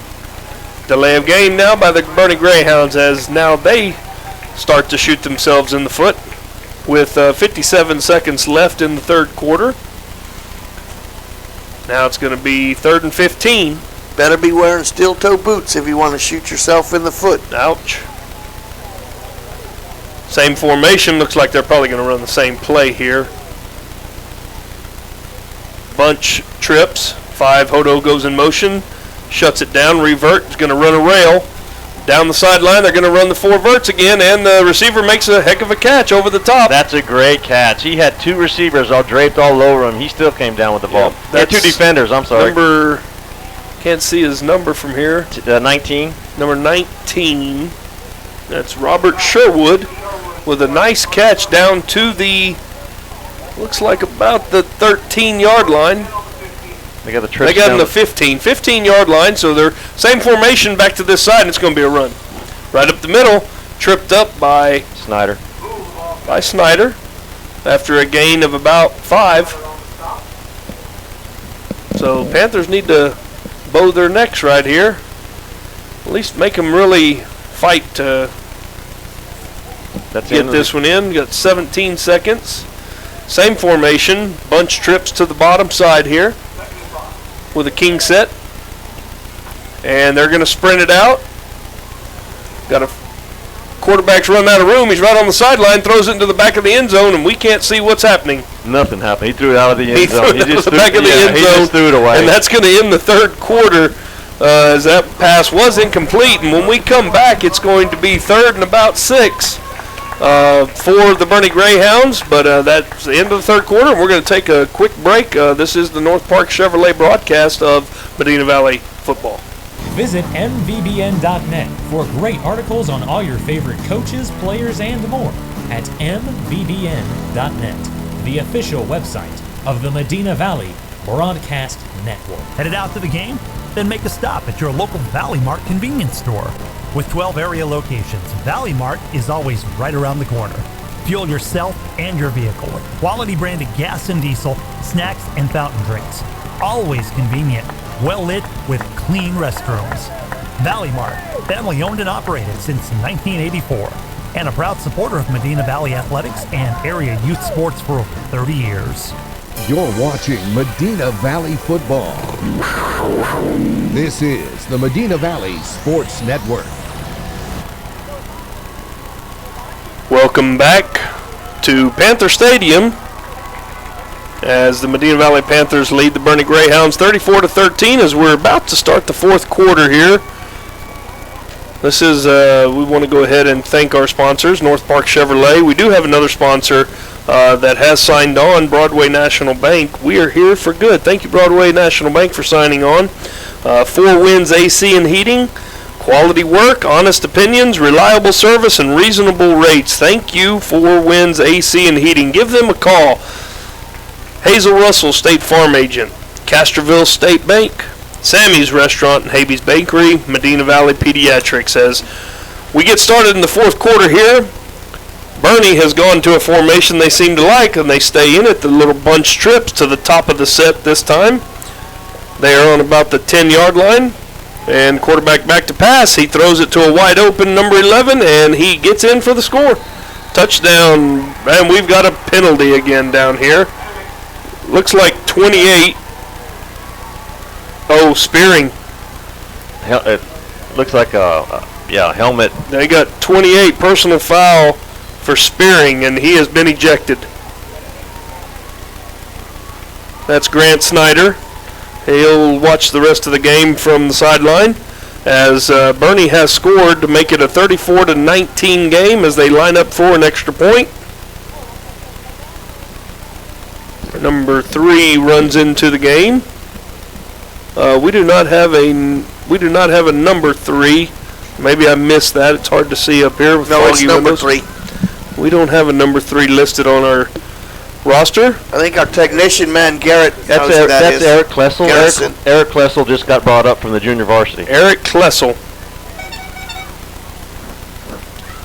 So, first play of the third quarter. Fourth quarter, sorry. And the snap and the kick is up, and it is good. So, 11:53 left in the third quarter. Another flag just got thrown. It's a two-score game. It's getting testy out there. We just got through another flag, and it's going to probably be another personal foul. It's gonna go. This one's going to go against the Greyhounds. The umpire is pointing at one of them. You know, we talked about before the game, and that's number 44 coming off the field from Medina Valley, so it wasn't him that got ejected earlier. And he looks like he's involved in that again, though, but he was the one that we saw get cherry-picked over there and evidently got the penalty called on him. So maybe there's still some stuff going on as the officials gather at the 13-yard line and discuss what is going on. And here's the call. Unsportsmanlike conduct. Personal foul against Boerne. So there was some activity. I've never seen an unsportsmanlike personal foul. I haven't either, but let's see if they mark it back and make them kick this ball It off should be from the 25-yard line. And that happened after the play. Yeah. We are fogging up in here, and I can't see hardly anything out these windows anymore. The windows are getting about as sloppy as the game is, to be honest with you, because It both has gotten teams now sloppy. You're right, Maury. have gotten really sloppy on their play. A lot of personal fouls, a lot of flags. Oh, now they called it on us. Offsetting. Now he calls them. We'll just slap them on the hand. Oh, my God. They have the officials have totally lost control of this game. Absolutely. And So the coaches are just frustrated down there. They have no clue. they don't know what to tell the kids anymore. Look, Coach Sosa says now that should be a penalty, but now he changed his call. So now he has to explain that call was changed. It was offsetting.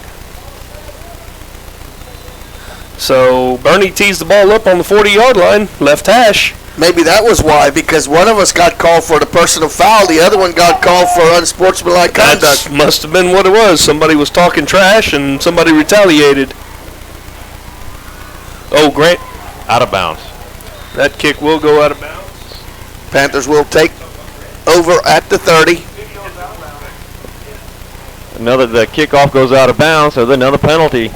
So we kind of figured it would be a slop fest, but we didn't think it would be a penalty slop fest. And there's another flag on the field as he's just picking it up here.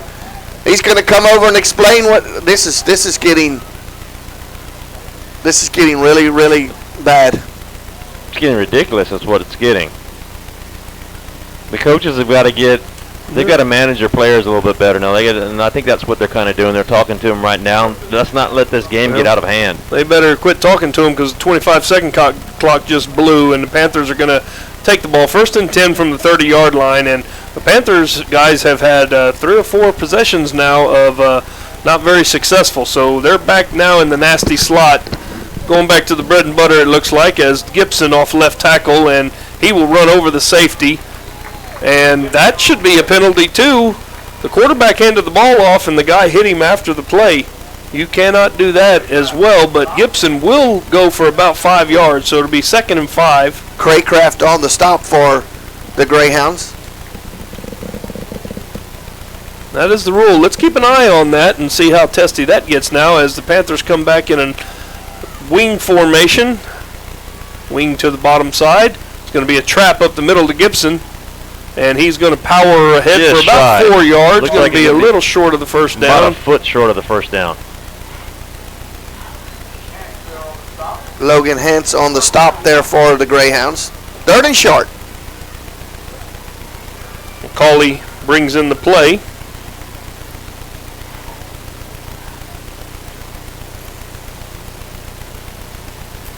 Big down here for the Panthers.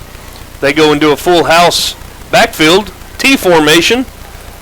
And he's going to be stuffed. It's going to be a handoff right up the middle, and he is stuffed.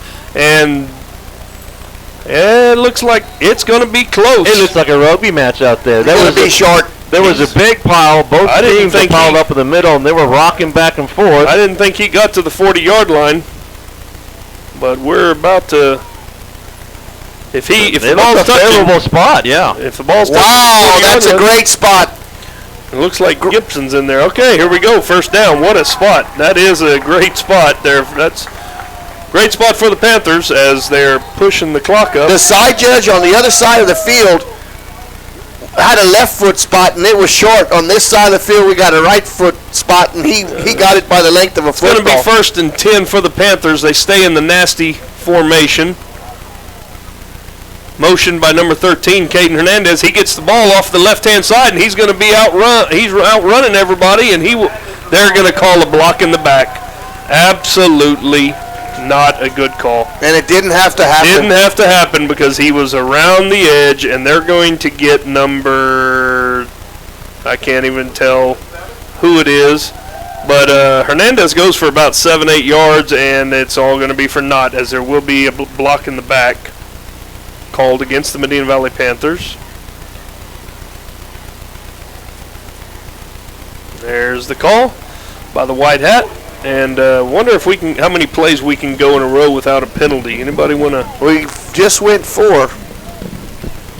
So that's going to take the ball back. Going to be a spot foul. And it'll probably be about 1st and 13 or so if they mark it correctly.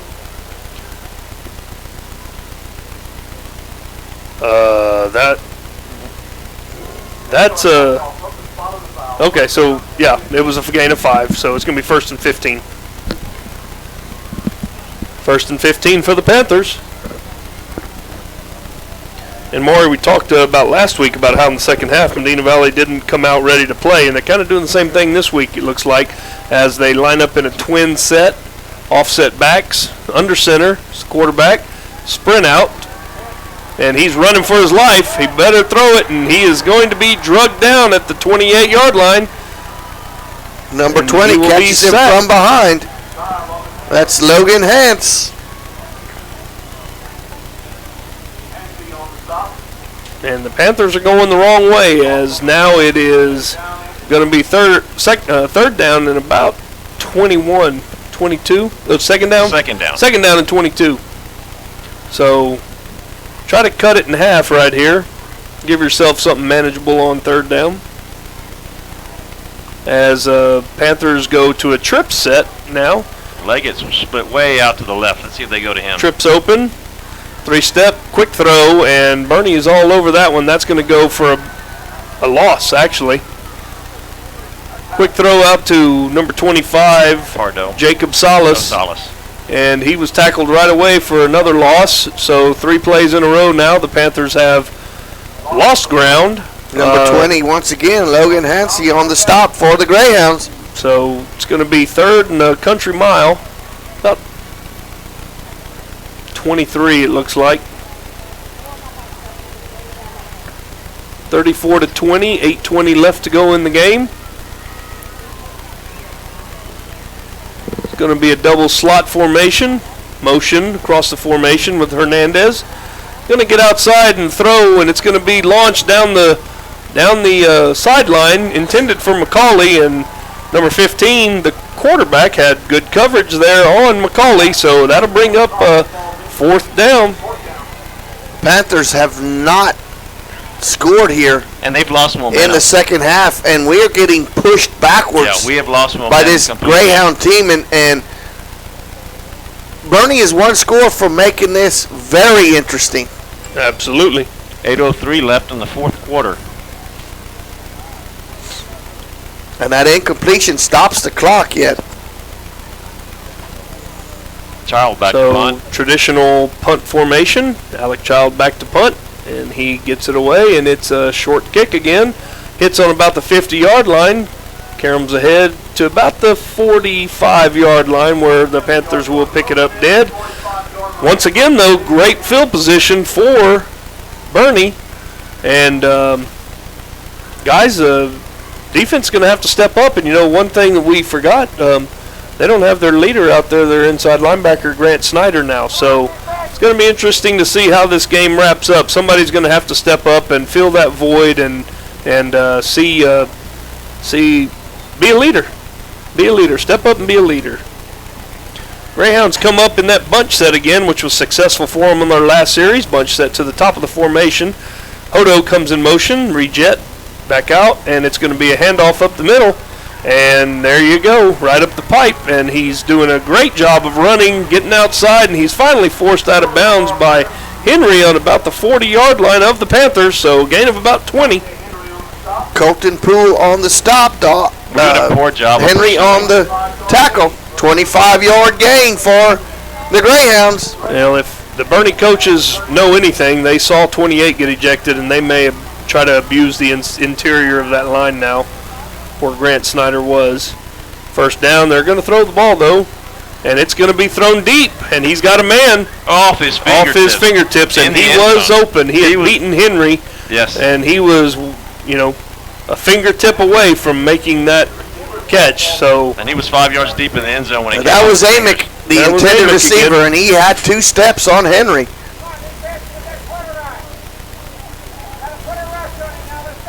The Panthers look tired. Bunch formation again. Down to the bottom of the formation. Hodo in rejet motion again. And it's going to be the dive and missed tackle at the line of scrimmage. But everybody rallies and can't see who ends up getting him down. Number 34 did a great job. Taylor Weir on the stop there for the Panthers. Took the legs out from underneath him. Taylor Weir gets about a yard, makes it 3rd and 9. Big third down play here for the Panthers as Boerne goes into a trips formation now. The wide receiver spread out a little bit more. Still have single coverage at the top. Tanner Bippert's isolated. It's going to be an out route. 12-yard out route, first down. Amick with it just got far enough past the sticks, turned it out. The pass was thrown before he made the cut right on the target for the first down. Yep, that was a good pass. 1st and 10 for the Greyhounds from the 21-yard line. Trips formation still. It's going to be a run. Right up the middle. Right up the pipe. Free safety. Looks like Dawson Grove makes the play, but not till after 12-yard gain. So it's going to be 1st and goal, or are they going to be able to get a first down? I think it's going to be right on the 11. Right. I think they can get a first down at the 1. So 1st down and 10. Snap, run right up the middle. Good job of closing it down that time by the interior of the defensive line. Gain of about 1 yard for Steele Perry on the stop along with Trace Ferguson for Poole. Twins formation now, double-doubles now. They go back to their bread and butter. It's going to be a pass. They're going to have a stop route and an out route up top. He pulls it down. He's got some running room, and he's forced out of bounds from somebody in the secondary, but not until after a gain of about 6 yards again, it looks like. Down inside the 5-yard line now, and Maury, once again, that was Taylor Weir. Defensive ends lost some containment there again, and the quarterback pulls the ball down. He's able to get outside. Taylor Weir was the Panther that forced the quarterback out of bounds. He only got about 3 yards. So it's going to bring up 3rd and 5. Trips to the bottom side. Got a tight formation with the inside 2, so you're going to have some kind of little crossing route, which you do, and nobody on the quarterback again. He fumbles into the end zone. Do they give him the touchdown? Yes, they do. So Boyd keeps it himself, rambles in from 7 yards out, and the Greyhounds are within 8 points now. It's been all Boerne here in the second half. We have a ball game. 6 minutes to go in the 4th quarter. And big extra point attempt here, and it's rolled back, and it's a fumble, and the kicker picks it up, and he's going to be taken down by Modling at about the 14-yard line, so big missed extra point. 8-point game. Modling goes down. Looks like he's hurting. Modling hurt himself when he tackled the kicker. see, maybe he's just cramping up. You did talk about the fatigue, and it's very humid out there. They do look tired, Jeff. That these guys are. That's exactly what it looks like they're doing. The defense has been out there, guys, quite a bit here in the second half. Absolutely. As the offense has shown very little here in the second half. They've really sputtered a lot. So we're going to go ahead and are we set up to take a break there, Mr. Intern? All right, we're going to go ahead and take us a little short break and come back for the kickoff. This is the Medina Valley broadcast of Panther football. You're watching Medina Valley Sports. This is the Medina Valley Broadcast Network. Security State Bank has one simple goal: to be the best bank possible to the families and businesses of South Texas. We believe in superior customer service, active community involvement, fair and honest business ethics, and loyalty. We've been in Castroville for a year now, and we've enjoyed growing with you. Come by 1726 Highway 90 East or call us at 830-538-9898. A real person will answer, because that's how we do business, with common courtesy and uncommon service. Bank online at securitystbk.com. Security State Bank, South Texas. Equal housing lender, member FDIC. You're watching Medina Valley Sports. This is the Medina Valley Broadcast Network. Welcome back to Panther Stadium as we pass the 11:15 mark on a Friday night. And the Greyhounds have made this a very interesting ball game. They have came back from a 28-point deficit and trail by 8 with 6:06 left. See if the Panthers can get something going now. Here's the opening kickoff or the Valley Mart kickoff after the score. He was not down. They're going to say that the fielder went down. It was a squib kick up the middle. It was a squib kick, but they're saying that he touched his knee, and he absolutely did not. That was Chris Lopez, and he's still pleading his case, but he's not going to win. So another mistake by the Panthers on the. They'll start 1st and 10 from their own 15-yard line. And he had at least 10, 15 more yards of running room also. Well,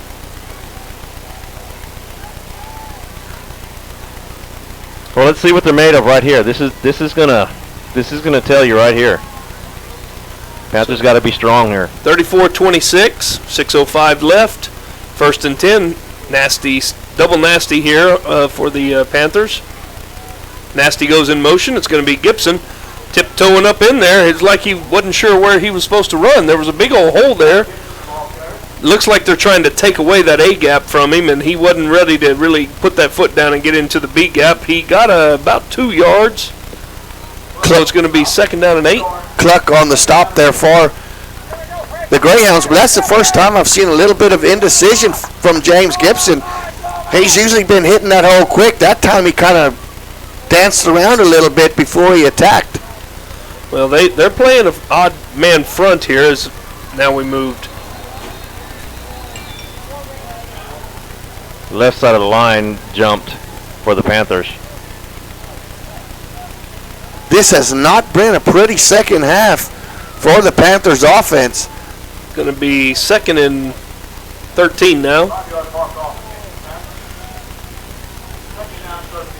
This is kind of what happened last week, Maury. Second half, they got tired, mental mistakes.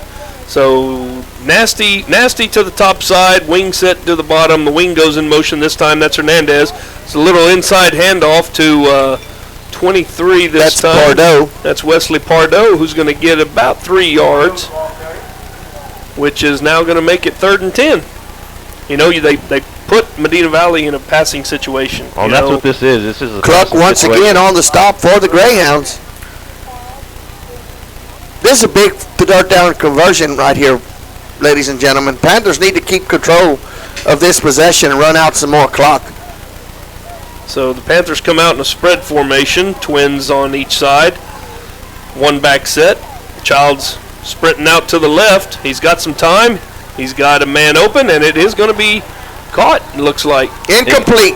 Nope. They called it incomplete on the far sideline, the Boerne sideline. Looks like all the Boerne players are there helping him make the call.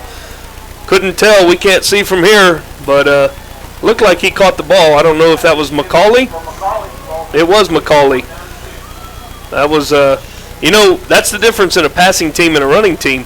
They threw that little 12-yard out route to number 11, and he stuck it. He caught it, made the reception. That was an automatic for him. And with our guy, we can't, hold on to the ball, and so we're punting. We're giving the ball back to him, and the clock is stopped. They're not giving us a cushion in the secondary. And the snap is rolled back to Child, and he does get a good kick this time, and it's going to take a roll up to the 45, fielded on about the 41-yard line. And his knee touched. They will say Hodo's knee touched at the 41-yard line. All right, 43-yard punt. So here we go. 41-yard line, 42-yard line actually, 4:32 to go in the game. Panthers have got to come up with a stop here. You're sending out a tired defense once again out here. 4:32 left in the game. They've got to come up with a big stop right here. It has been all Greyhounds here in the second half. Greyhounds break the huddle on the sideline, come out to the 42-yard line on the right hash. They're going with their bunch trips formation again. Number 11 will be split by himself to the top side so they can get that single coverage, and it's going to be a run right up the middle. And a missed tackle there by, can't tell who made the tackle finally, but a gain of about 6 yards. Dawson Grove made the tackle for the Panthers. He kept the runner in bounds, though, so the clock still is running. Going to be under 4 minutes now before the Greyhounds take this snap. 2nd and 4 now. Back to the Greyhounds. Back to the hurry-up offense for Boerne. Bunch trips formation again, same formation. They ran it up the middle last time. It's probably going to be some kind of little sprint out this time. And there's a bad snap, and it rolls back to about the 40-yard line, and he picks it up and just throws it away. Now, I guess he was outside of the pocket. There's got to be a receiver in that area, too. There was a receiver there. And that shows leadership there by Amick. Absolutely. He saw his quarterback in trouble. He went back to help him. Came back. He prevented. Exactly right. He prevented that intentional grounding right there by coming back to his quarterback. Oh, he threw that ball in first row of the grandstands over there. So Amick did a good job there to rescue out. Brings up 3rd and 4, and they're in a double-doubles formation. One back set to the right, and they're going to sprint out, going to tuck it, and he's going to run, and he's going to be stopped short of the first down. He's going to be forced out of bounds at the 50-yard line. Sotelo put the hurt on him. He got hammered. Did I hear a that flag time. on the field? No. No. Okay, so somebody hit him hard, knocked him out of bounds. It's going to be 4th down and a long one. 4th down, and they stopped the clock for some reason. Why is the clock stopped? Did he went out of bounds? He went out of bounds, yeah. Went out of bounds, so it's going to be 4th and a long one. Same formation. You can probably expect a little inside zone again. That's what it is. Right up the middle. He's going to be stopped. He got stopped. He got stopped behind the line of scrimmage. He got stopped. Nobody do anything unnecessary now. Yeah, he will not be close. He kind of stumbled a little bit. Steele and Hecker come up. Number 63 drug him down from behind. That's Hecker. Huge play by the Medina Valley Panther defense there when they needed to step up. They really did. With 3:39 left in the ball game and an 8-point lead, Medina Valley will take over at their own 49-yard line with a chance now and a little momentum that the defense has just given them to try to run this ball and run this clock out. Hecker and Trace Ferguson just made the stop of this ball game so far here by the Medina Valley defense, and they needed it because Boerne was on the march fixing to tie up this ball game within 2. We can't do a 3 and out here. All right, Panthers come out in a tight set, nasty to the bottom. They're going to hand it right up to Gibson. Gibson shakes one tackle, and he drags the rest of them for about 9-yard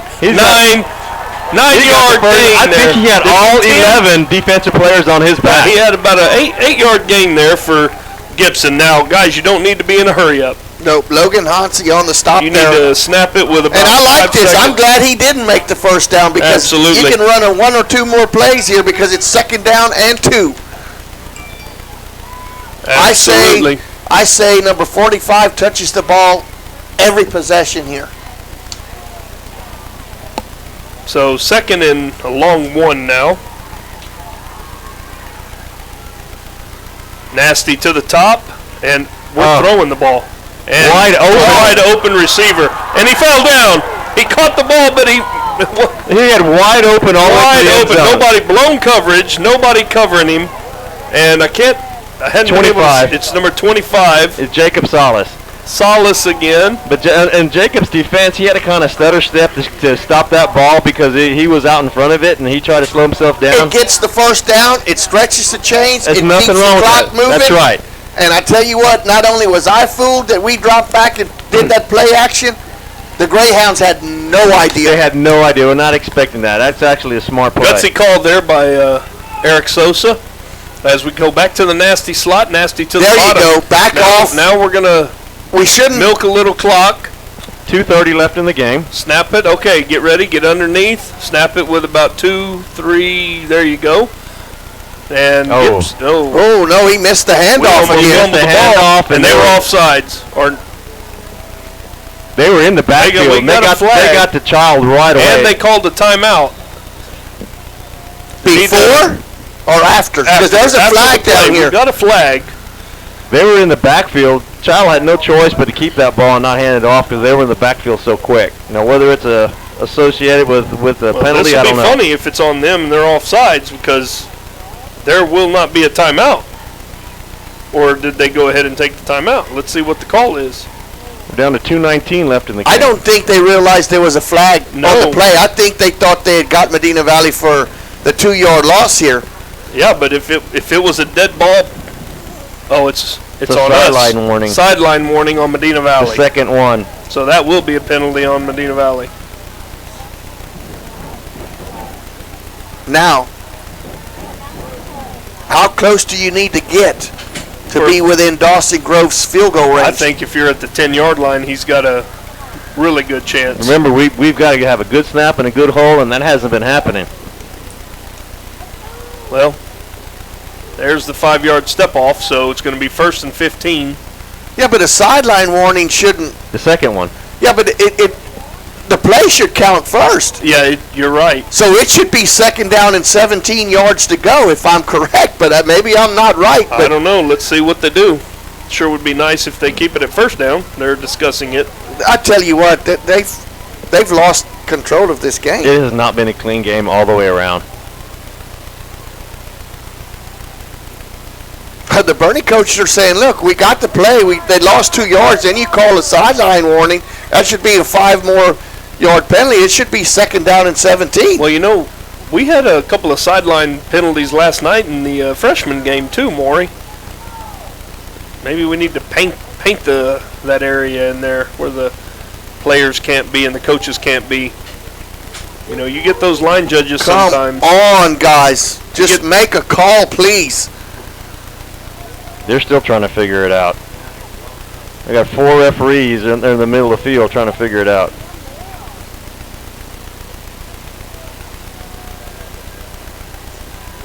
Well, they blew the offsides call earlier when they were in the neutral zone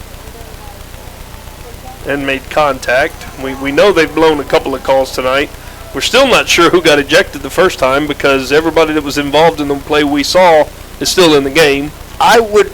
I would, if, and I'm not a betting man, I would wager to say this bunch here may not get any votes from either one of these two coaches on doing any more games. Yeah, assignments have been made, so it looks like there's going to be no adjustment. So they're still talking about it. So is it a dead ball? Oh my! Coach is walking on the field. He wants to know what's going on. Come on, guys. We've been out here long enough. Yeah, it's getting close to that dangerous midnight. 11:28. Come on, guys. 2:19 left in the game. 34-26 game. Panthers lead with, we don't know if it's a 1st down or a 2nd down. And we don't know if it's from the 25 or the 27. Uh-oh. Looks like we've got some more weather heading this way, too. I just got a text message. Uh-oh. We're not going into another lightning delay. Look at that. Well, they better hurry up. This is just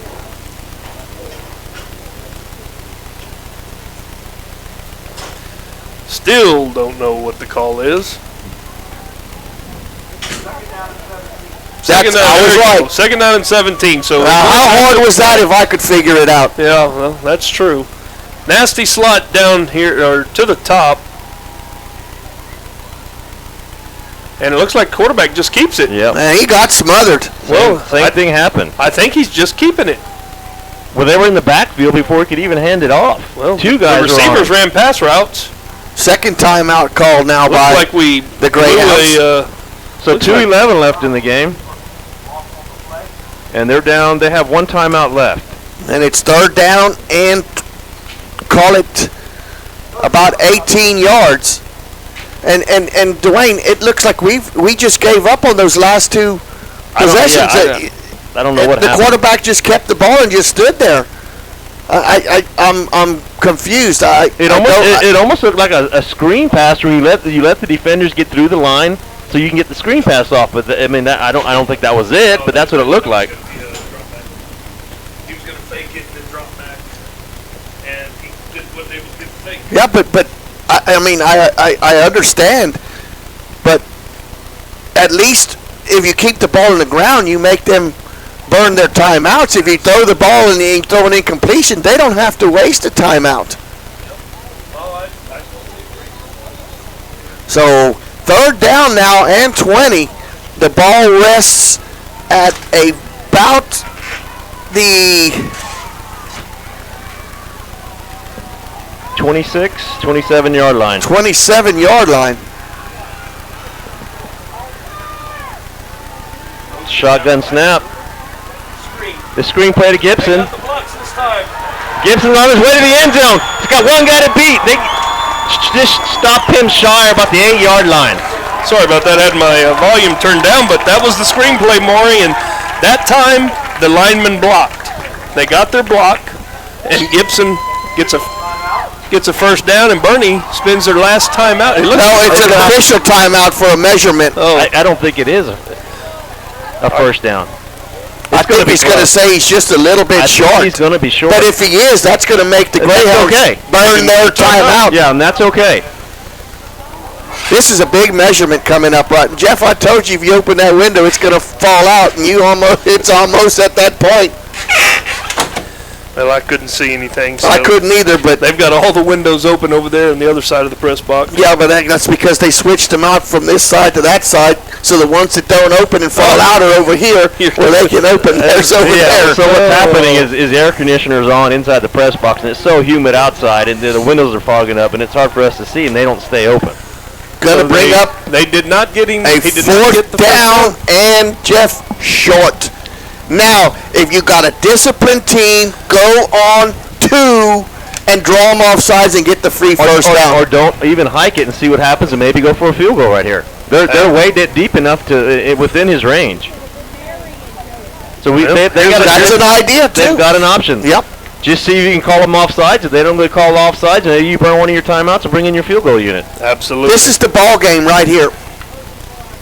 Because the Greyhounds, they're going to roll the clock, and the Greyhounds have the opportunity to stop it here. If not, the Panthers can run off another 25 seconds here and take it under a minute and a half. And you do choose to run it. How do you not give it to Gibson right now? You need, what, a yard? Less than a yard? Well, I wouldn't take it off the line of scrimmage. If I'm going to go for it, if they do snap it, I'm quarterback sneaking. But they're winding it. They're winding it, so don't do anything for about 20 seconds. No, absolutely. Exactly. Don't even get to the line. And they call a timeout. So Boerne calls their last timeout, which is, that's a good thing. So we're going to go ahead and we're going to take a commercial break, and we'll be back. This is North Park Chevrolet broadcast of Medina Valley football. Visit mvbn.net for great articles on all your favorite coaches, players, and more at mvbn.net, the official website of the Medina Valley Broadcast Network. From the time our alarm clock rings in the morning to when we turn the lights off at night, electricity plays an important role in our lives. But most of the time, we don't even think about it. And you don't have to, because the employees at Medina Electric Cooperative are behind the scenes making sure you get reliable, affordable electricity delivered to your house or business. Your cooperative is here for you, and we have been since 1938. Connect with Medina Electric on Facebook, Twitter, or at medinaec.org. Here at Medina Valley Broadcast Network, we love all sports. We currently broadcast football, volleyball, basketball, softball, and baseball. We not only serve... Welcome back as we have 4th down and inches. The Panthers line up over the ball. And they snap it and they give it to Gibson, and he's going to get the first down easily. That will be the ball game. Panthers can go in that famous formation. First down victory. The victory formation should be coming up. A minute and 45 seconds left in the game. Medina Valley leads 34-26. Wind that clock.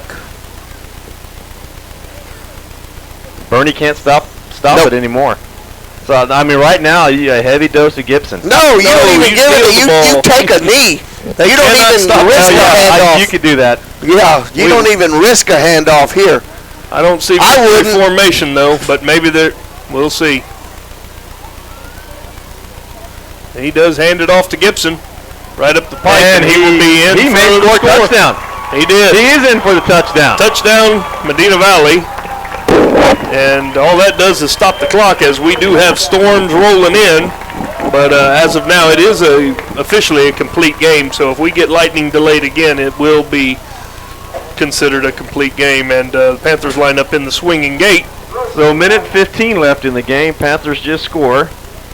Going to try to attempt the point after here.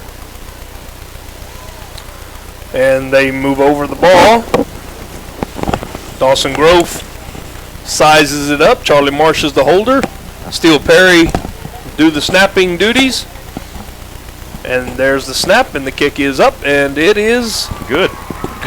So with a minute 15 left in the game, Medina Valley takes a 41-26 lead over state-ranked 4A Boerne Greyhounds. We're going to stay right here. That was you know what, Maury? The offense did their job finally. Yes, they did. They spent the whole second half kind of sputtering, and on that drive right there with, they went back to what was working. Absolutely, yeah. They did not spread it out a lot. They were back in the nasty. They got a little creative with their nasty calls. And I say nasty calls for you. Yeah, you've been saying that all night, and I'm not sure exactly what that means. That's why I'm scooting away from you. Yeah, the nasty slot calls. Y'all going to have to pardon Jeff here because he's using coaching terminology that not a lot of us are familiar with. Yeah, you will be a couple more years of the nasty slot, and everybody will know what it is. We'll have that old, what is that, North Dakota State, Maury, where they sing the Veer song? Dawson Grove teeing up the kick. I would maybe a deep kick, or do you want to pooch it here? Oh no, you don't even. If he pooches it, that's one thing. But I wouldn't even get it off the ground. I'd squib it right down the middle. That's what he does. But he does it down the left-hand side, and it squibs. They're going to try to get it outside over here, and Panthers have a beat on him. And nice play there by number tackle 14, Devin Stuving. So, with a minute 9 left in the ball game, 29-yard line. Was a lot of running there, but it was all horizontal, no vertical running there. 1st and 10 for the Boerne Greyhounds, and I got a feeling that they may run the ball right here and try to. A minute 9 left. Yeah, I mean, do you come out being conservative, or are you really trying to score some points here if you're Boerne? Well, they may, they might try a deep fade over here. Number 11 singled out over here again. That's what they're going to do. They're back into their spread formation again. So trips to the top side, single receiver, and back to throw. Looking for that little inside slip screen now. Slip screen, One and missed he's going to tackle. get about 2 missed tackles. 10, 11, 12 yards, 13 yards. And the Hodo the clock stops just to move the chains. Surprised they didn't run that play more. Seems to have positive yardage every time they've run that little slip screen to the outside receiver. 58 seconds. Bunch set now. They're going to run here goes the rail. He's going to throw the rail. Make a break on it there. Tanner Bippert with the interception. Go down, Tanner. Go down. And he is at the 29-yard line. 10-yard return on interception for Tanner Bippert. Tanner Bippert, and was saying go get the ball, but the ball was overthrown. He overthrew the receiver, and Tanner was just playing the ball. So good job by Tanner Bippert. And what a way to finish the game. With his first career high school interception there. So 44 seconds left in the game, and now I would assume they would take a knee. And honestly, I don't know if they. Yeah, there it goes. They need to, because guess what, Jeff? Formation. It's raining again. It's raining. 41-26, and I got a feeling that this may be the only snap. They may call it after this. And he takes a knee. 40. Are they going to start it? 40 seconds left. 39. That'll be it. Okay, that's the ball game. So they did not start the 40-second clock right away. Down so to the 32. Panthers will not have to snap it again.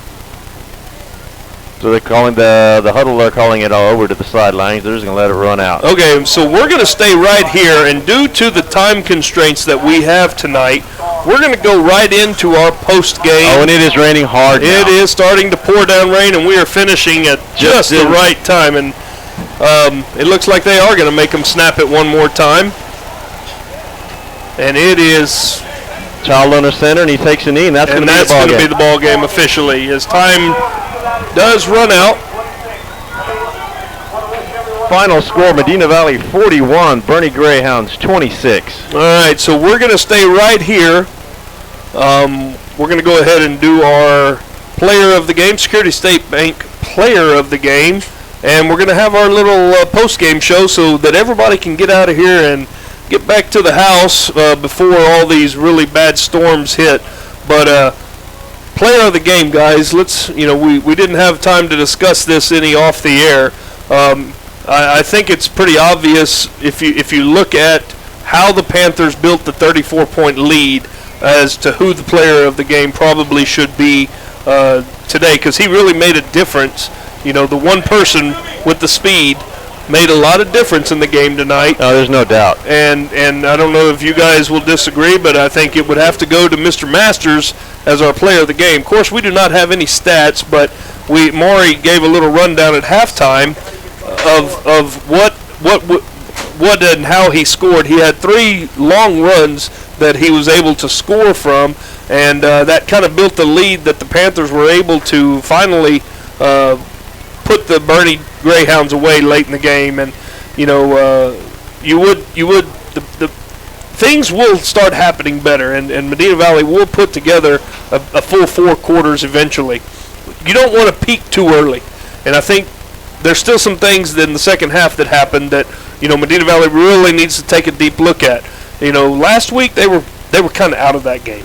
They were kind of out of the game in the second half, and they let themselves get mentally beat in the second half. Tonight, I'm not sure what it was. Did they relax?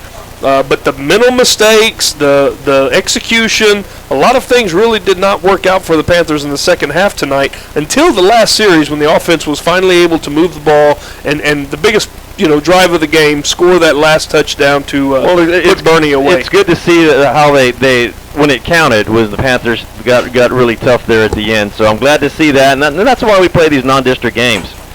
I mean, you want to get some of these games early on so you can work out some snafus and get yourself prepared for district. One of the things that I'm glad to see is I don't think we had any injuries tonight, which is a big plus for the program.